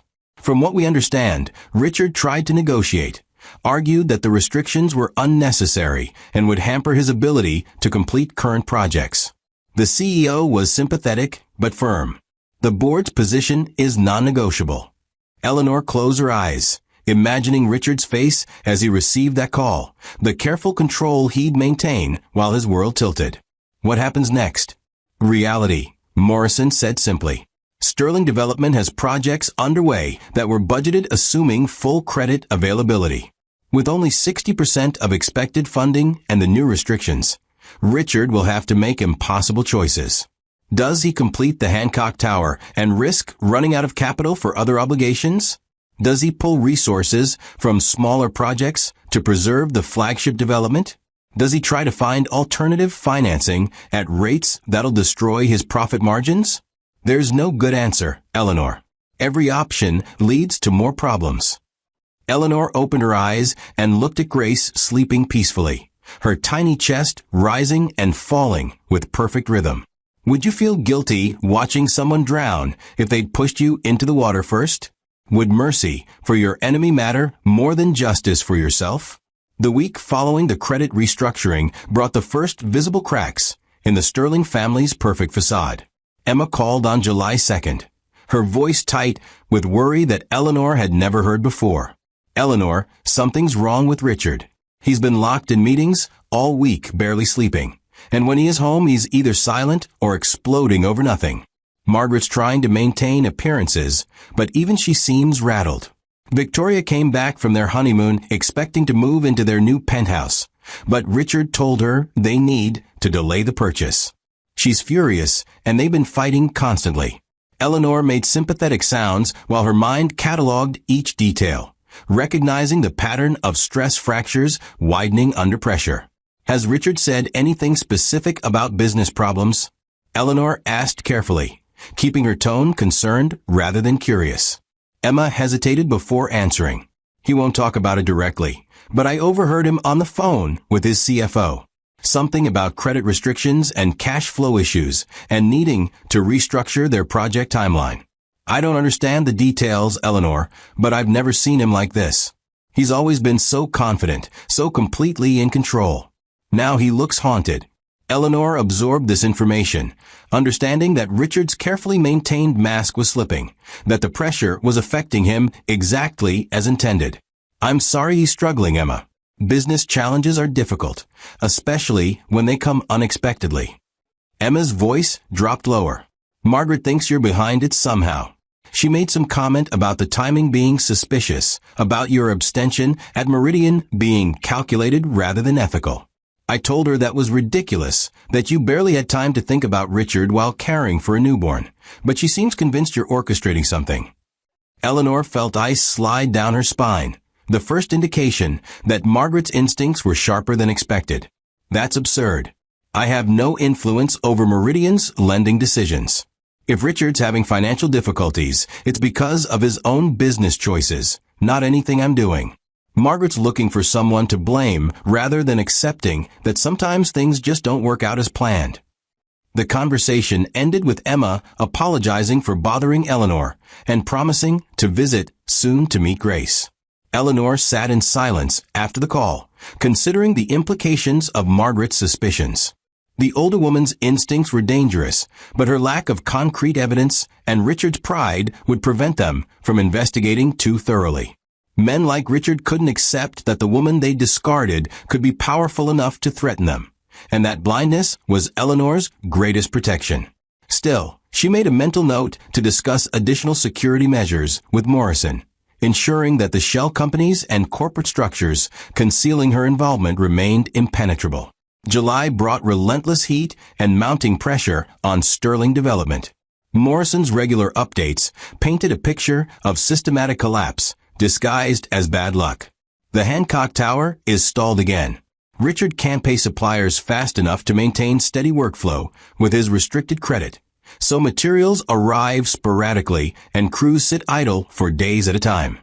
The penalties for late completion have now exceeded $6 million, with another month of delays likely. Meanwhile, 3 of his smaller projects have been suspended entirely because he's directing all available resources toward the flagship property, trying to salvage at least one success from wreckage. Morrison's tablet displayed financial projections that showed Sterling Development hemorrhaging money at an unsustainable rate. What about alternative financing? Eleanor asked, Grace in her arms, as she reviewed the documents Morrison had brought. He shook his head grimly. Richard's been trying. He's approached 4 different lenders over the past 2 weeks, but word has spread about Meridian's credit restructuring. When a major institutional lender loses confidence in a developer, other lenders notice. The few offers Richard's received have been at interest rates that would make his projects unprofitable even if completed on time. He's trapped Eleanor. He needs money to finish his current obligations, but can't access capital at rates that make business sense. Eleanor shifted Grace to her other arm, the baby's warm weight grounding her as she considered the trajectory of Richard's destruction. How long can he maintain current operations before something breaks? Morrison's expression was calculating. Another 6 weeks, at most. By mid-August, Sterling Development will face a crisis point. Either Richard finds significant new capital, which seems increasingly unlikely, or he defaults on obligations that will trigger catastrophic consequences. Contractors will file liens, investors will demand explanations, banks will call loans. The careful reputation Margaret spent decades building will collapse in a matter of weeks. Have you ever watched someone's empire crumble one brick at a time? Have you ever held power over someone who once held power over you? Victoria called on July 18th, her voice sharp with accusation when Eleanor answered. I know what you're doing. Eleanor kept her tone neutral, Grace fussing in the background. I'm sorry, Victoria, I don't know what you mean. I'm feeding my daughter and trying to manage my day. What exactly am I supposed to be doing? Victoria's laugh was bitter. Don't play innocent. The credit problems, the supplier issues, the property conflicts, all of it started around the time you received your mother's inheritance. Richard won't admit it, but I'm not stupid. You're sabotaging his business because you're bitter about the divorce. Eleanor felt anger flash hot and immediate. I'm bitter? You're the woman who slept with my husband while I was pregnant, who sat at Christmas dinner in my chair, who celebrated destroying my marriage. And now you have the audacity to call me and suggest I'm the problem in your life? Richard's business troubles are consequences of his own decisions, his overextension and poor planning. If you want someone to blame, look at the man you married. Victoria's voice rose. You're going to destroy everything we've built out of spite. Richard's reputation, his company, his family's legacy, all because you can't accept that he chose me over you. Eleanor stood and walked to the window, Grace quiet now against her shoulder. The city spread below them like a battlefield. Richard didn't choose you, Victoria. He chose his own immediate gratification over honor, responsibility, and basic human decency. You were just the convenient vehicle for that choice. And now you're learning what it costs to build a life on someone else's destruction. Enjoy your marriage, Victoria. Enjoy every moment of it, because you paid for it with your integrity, and you're about to learn that what you bought isn't nearly as valuable as you thought. She ended the call and blocked the number, her hands shaking with suppressed rage. Morrison visited that evening, his expression serious, as he settled into Eleanor's living room while Grace played on a blanket nearby. We need to discuss the next phase. Sterling Development is approaching collapse faster than initially projected. Richard's stress is affecting his judgment, causing him to make reactive decisions that accelerate rather than slow the deterioration. Within 3 weeks, possibly sooner, he'll face defaults that will essentially end his company as a functional entity. The question is whether you want to allow natural consequences to play out or if you want to intervene in some way. Eleanor looked at Grace reaching for a cloth book, her daughter's innocence a stark contrast to the calculations running through Eleanor's mind. What would intervention look like? Eleanor asked quietly. Morrison pulled out his tablet, displaying several scenarios. You could acquire Sterling Development's debt at a discount through shell companies, essentially becoming Richard's creditor and controlling his company's fate directly. You could offer financing that saves the company, but subordinates Richard to your terms. You could even let everything collapse, and then purchase the valuable assets from bankruptcy proceedings, rebuilding on the ruins of what he destroyed. Each option gives you different levels of control and different types of satisfaction. Eleanor studied the scenarios, weighing justice against mercy, recognizing that this moment would define not just Richard's future, but her own character and the example she set for Grace. Let it collapse naturally, Eleanor said finally, her voice steady with certainty. I won't save him, and I won't directly destroy him. I'll let the consequences of his own choices play out exactly as they would have without my involvement. He built his empire on arrogance and cruelty. Let it fall for the same reasons. Morrison nodded slowly, respect clear in his expression. Your mother would approve. She believed in inevitable justice, in letting people author their own destruction. I'll make sure we're positioned to observe but not interfere as events unfold. He stood to leave, pausing at the door. For what it's worth, Eleanor, you've handled this with remarkable restraint. Many people in your position would have chosen cruelty over justice. You've chosen the harder path. After he left, Eleanor sat with Grace in the quiet apartment, the baby finally asleep after an evening of unusual fussiness. Your father's world is ending, Eleanor whispered, stroking Grace's soft hair. Not because I destroyed it, but because he built it on sand and called it stone. Everything he valued, reputation, power, control, it's all slipping away because none of it was real. He mistook appearance for substance, and now he's learning the difference. Grace stirred but didn't wake, and Eleanor continued rocking gently, feeling the weight of decisions made and consequences approaching, knowing that within weeks the quiet patience that had sustained her through months of planning would finally yield the justice she'd been promised, the reckoning that Margaret had sensed but Richard had been too blind to see coming. August arrived with suffocating humidity that made the city feel like it was holding its breath, waiting for something to break. Eleanor woke on the 7th to find 17 missed calls from unknown numbers and a text from Morrison that read simply, "It's happening. Call me when you're up." Grace was already awake, babbling contentedly in her bassinet, oblivious to the significance of the day her father's carefully constructed world would finally shatter beyond repair. Eleanor lifted her daughter, changed her, and settled into the nursing chair before calling Morrison back. Her heart steady despite knowing that this call would confirm months of patient strategy reaching its inevitable conclusion. Sterling Development defaulted on 3 major contractor payments yesterday, Morrison said without preamble, his voice carrying the weight of finality. The largest contractor filed a mechanic's lien this morning for $11 million. Two smaller contractors followed within hours. By noon, Sterling's primary bank had called an emergency review of all outstanding loans. Richard's been in crisis meetings since 6 a.m. trying to contain the damage, but there's nothing left to contain. The defaults triggered cross-default clauses in multiple loan agreements. Essentially, every creditor Sterling Development can now demand immediate payment, and Richard doesn't have remotely enough liquidity to satisfy even a fraction of those demands. Eleanor closed her eyes, feeling the weight of this moment settle over her like snow. "What's the timeline for complete collapse?" she asked quietly, Grace's small hand wrapped around her finger with trusting strength.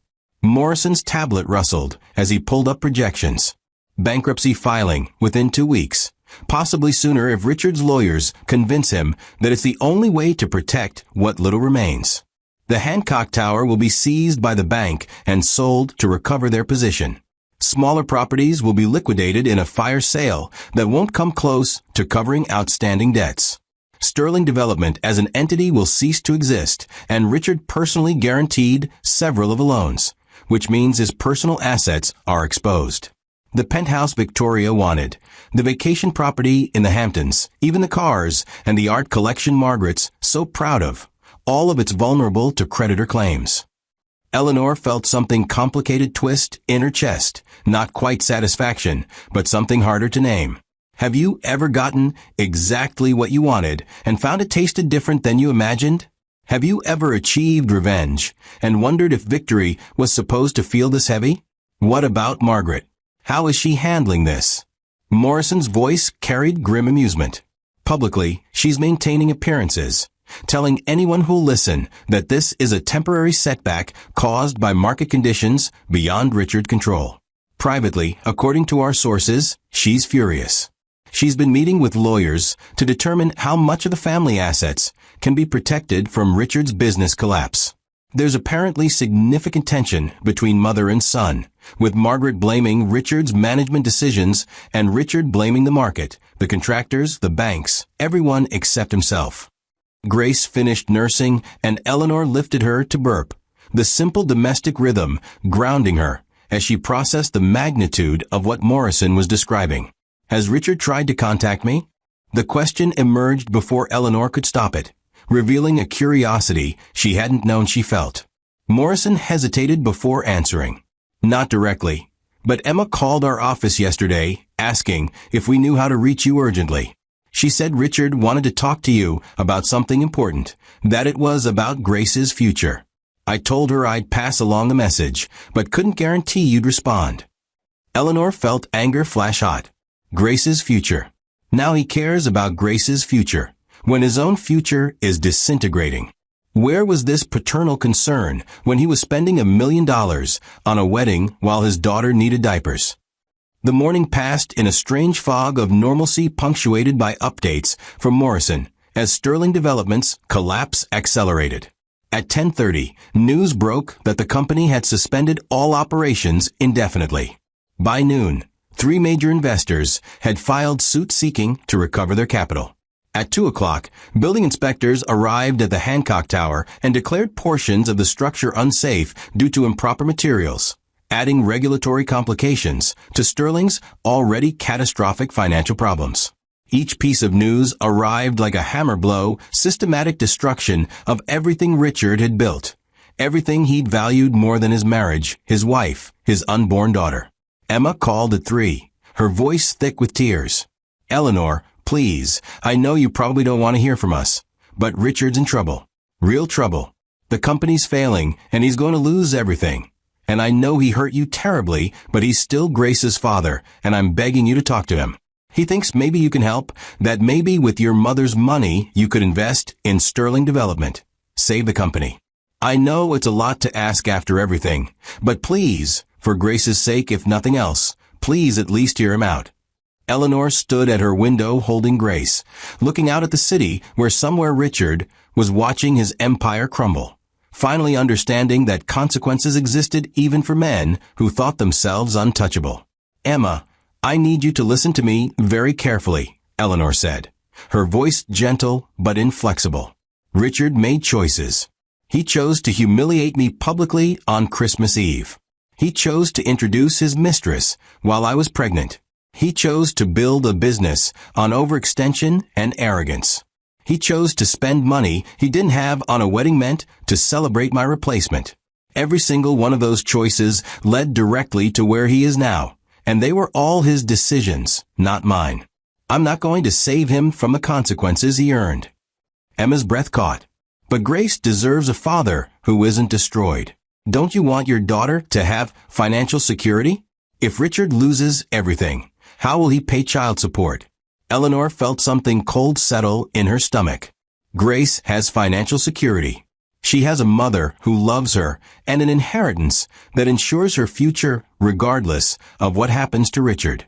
What she doesn't have is a father who put her first even once, who considered her well-being before his own gratification. Richard had a chance to be the man Grace deserved.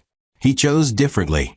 I'm not going to teach my daughter that women should sacrifice themselves to save men from their own failures, that we should pour our resources into propping up people who treated us as disposable. If Richard wanted my help, he should have treated me like I mattered when he had the chance. Emma started to respond, but Eleanor continued, her voice harder now. And, Emma, you need to understand something. Richard isn't calling because he suddenly cares about Grace's future. He's calling because he's desperate, and he thinks I'm weak enough to save him out of misplaced compassion or maternal instinct. He's still manipulating, still trying to use whatever leverage he can find. The fact that he's using his own daughter as that leverage tells you everything you need to know about his character. The call ended with Emma sobbing and Eleanor feeling hollowed out, the satisfaction she'd expected from this moment replaced by something more complex and difficult to process. Grace began fussing, and Eleanor walked her around the apartment, bouncing gently, humming softly, trying to quiet the storm of emotions churning beneath her carefully maintained composure. Morrison had been right that watching someone's destruction was different from planning it, that the reality of consequences carried weight that strategy sessions never captured. Richard was suffering, genuinely suffering, and some small part of Eleanor that remembered loving him once felt that. Suffering was like an echo of pain she thought she'd processed completely. Her phone rang again at 6, an unknown number she answered despite her better judgment. Richard's voice came through rough and desperate, stripped of the confident control she'd always known. Eleanor, please don't hang up. I know I have no right to ask you for anything. I know I destroyed whatever we had and hurt you in ways I can't take back. But I'm asking anyway because I'm out of options and I need help. Eleanor sat down slowly, Grace asleep now against her shoulder, the apartment golden with evening light. What exactly do you think I can do, Richard? His breath came fast and shallow. Invest in sterling development. You have resources, now real resources, enough to stabilize the company and give me time to restructure. I'll give you equity, control, whatever you want. I'll make you a partner, put your name on everything. Just please, Eleanor, please don't let me lose everything I've built. The desperation in his voice was so complete, so raw, that Eleanor felt something crack inside her chest. This was the man who'd thrown her out pregnant into Christmas snow, who'd smiled while introducing his mistress, who'd valued his pride more than her dignity. And now he was begging, offering her the control he'd once denied her, the partnership he'd never considered when they were married. Would you save someone who destroyed you if you had the power? Would mercy feel like strength or weakness in that moment? Richard, I want you to really hear what I'm about to say. The answer is no. Not because I'm cruel or vindictive, but because saving you would teach you nothing. You need to feel this, need to understand what it costs to treat people like they're disposable. You need to know that actions have consequences even for men born into privilege and protected by family money. Richard's voice broke. What about Grace? Don't you care that she'll grow up knowing her father lost everything that I couldn't provide for her? Eleanor felt anger flash bright and clean. Grace will grow up knowing her father valued his ego more than his family, that he chose pride over love, that when given the choice between doing right and doing easy, he picked easy every single time. Those are lessons you taught her, Richard, not me. I'm just refusing to lie to her about who you really are. She paused, letting the silence stretch. You know what the saddest part is? If you'd treated me with even basic respect, if you'd ended our marriage with dignity instead of cruelty, I might have helped you now. Not because you deserve it, but because Grace deserves to have a father who isn't destroyed. But you made that impossible when you made our divorce a public spectacle meant to humiliate me. You burned every bridge, Richard. This is just you finally noticing the smoke. She ended the call and blocked the number, her hands shaking as she held Grace tighter, breathing deep to steady herself. The apartment felt too small suddenly, too quiet, filled with the ghost of Richard's desperation and the weight of her own choices. Morrison had warned her that this moment would be complicated, that executing justice wasn't the same as feeling victorious, that sometimes getting everything you planned for left you questioning whether the plan had been right. Eleanor walked to the window and looked out at the city lights beginning to glow against the darkening sky. Hundreds of thousands of lives being lived in buildings she could see, each person carrying their own pain, their own choices, their own consequences. Your father called today, Eleanor whispered to sleeping Grace. He asked me to save him from the mess he created. And I said no. Someday, when you're old enough to understand, I'll explain why mercy without accountability isn't really mercy. Why saving someone from their consequences doesn't help them learn. I'll tell you that I chose your future over his comfort, your security over his pride, and that sometimes the hardest thing we do is refuse to fix what someone else broke.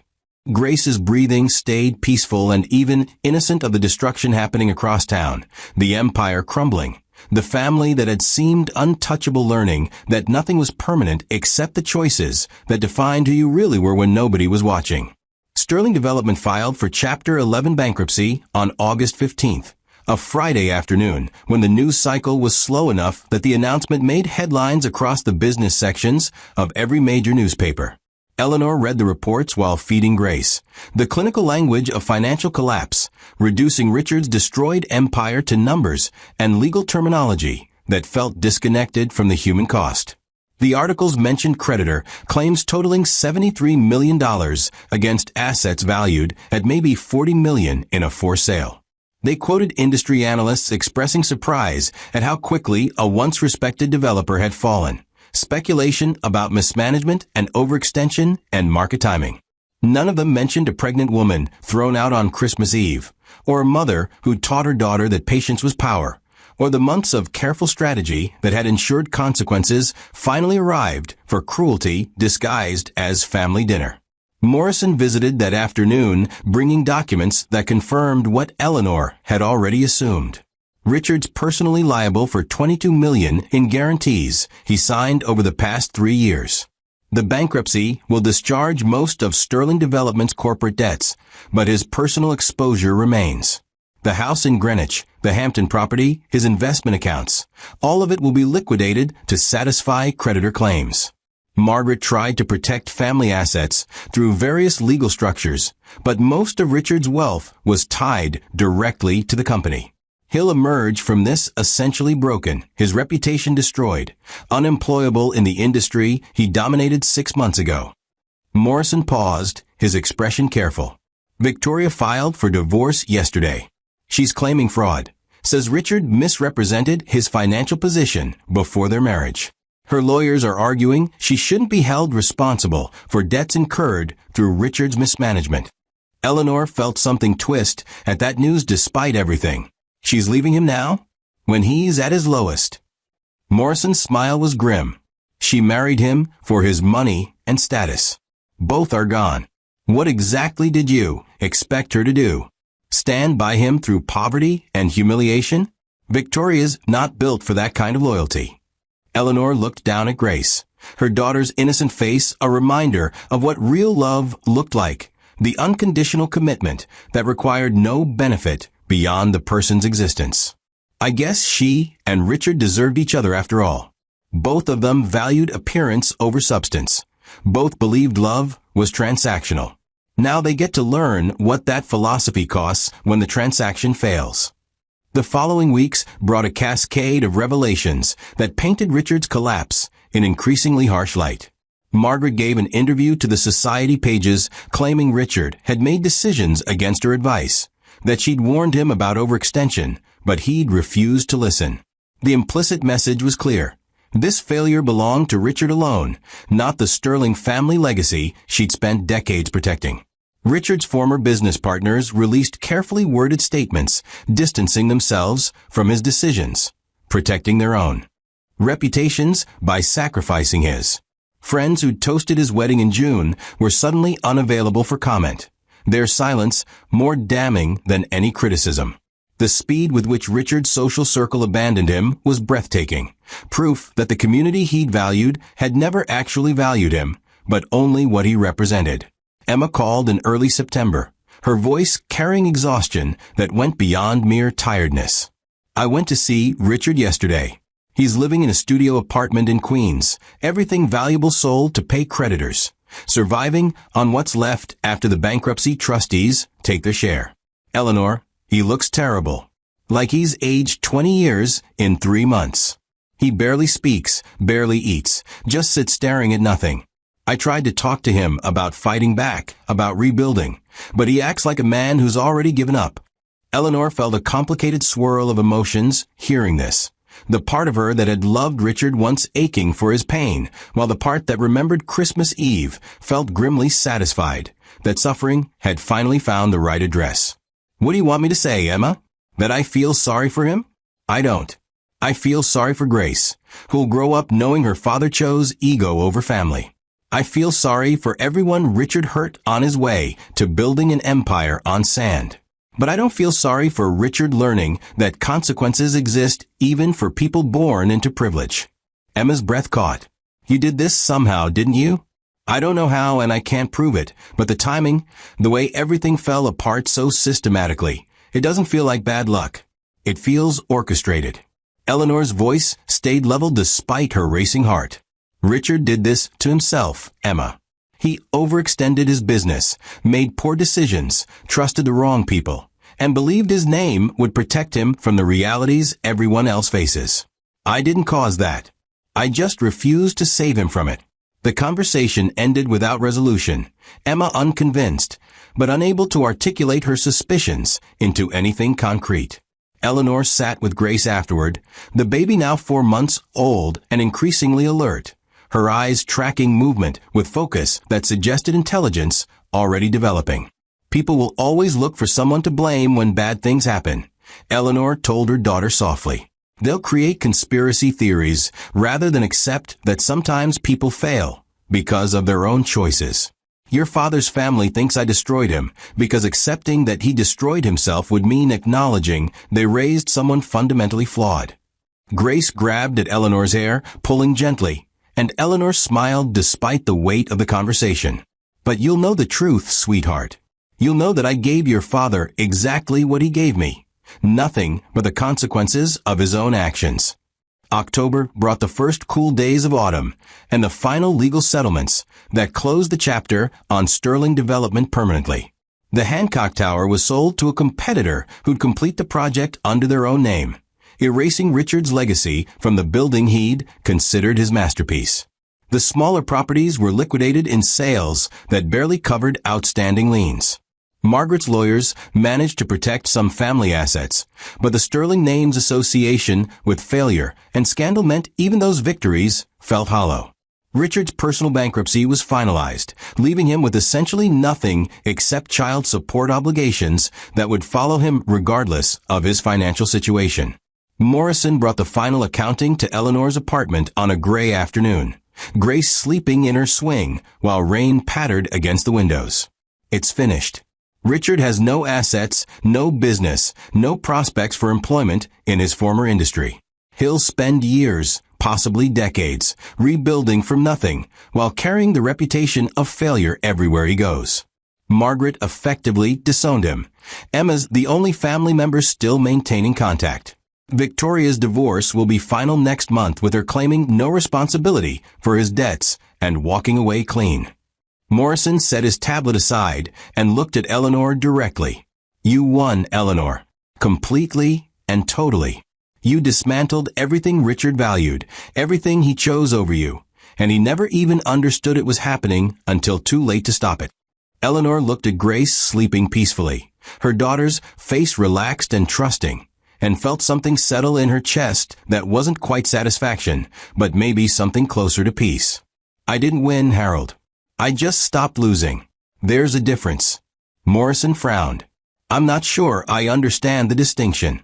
Eleanor stood and walked to the window, watching rain transform the city into something softer and less defined. Winning would mean I got something valuable from all this. But what did I actually gain? Richard's destroyed, yes, but that doesn't heal the humiliation of Christmas Eve. His family scattered, but Grace still doesn't have a father who loves her. His empire collapsed, but my marriage is still gone, and I still spent months carrying a child alone, while the man who should have supported me celebrated with someone else. She turned back to Morrison, her expression serious. I executed justice, made sure consequences arrived, proved that patience and strategy can overcome arrogance and cruelty. But I didn't win anything except the satisfaction of knowing that people who hurt others eventually face those consequences. And honestly, Harold, that satisfaction feels thinner than I expected. Less like triumph and more like just ending a chapter that should never have been written in the first place. Morrison absorbed this quietly, understanding in his eyes. Your mother said something similar once. She told me that revenge was about balance, not victory. About making sure the scales were even, not about tipping them in your favor.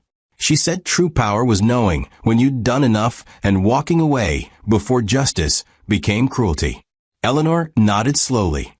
She was right. I could keep going, could use my resources to make Richard's life even more miserable, could ensure he never recovers or rebuilds. But what would that teach Grace?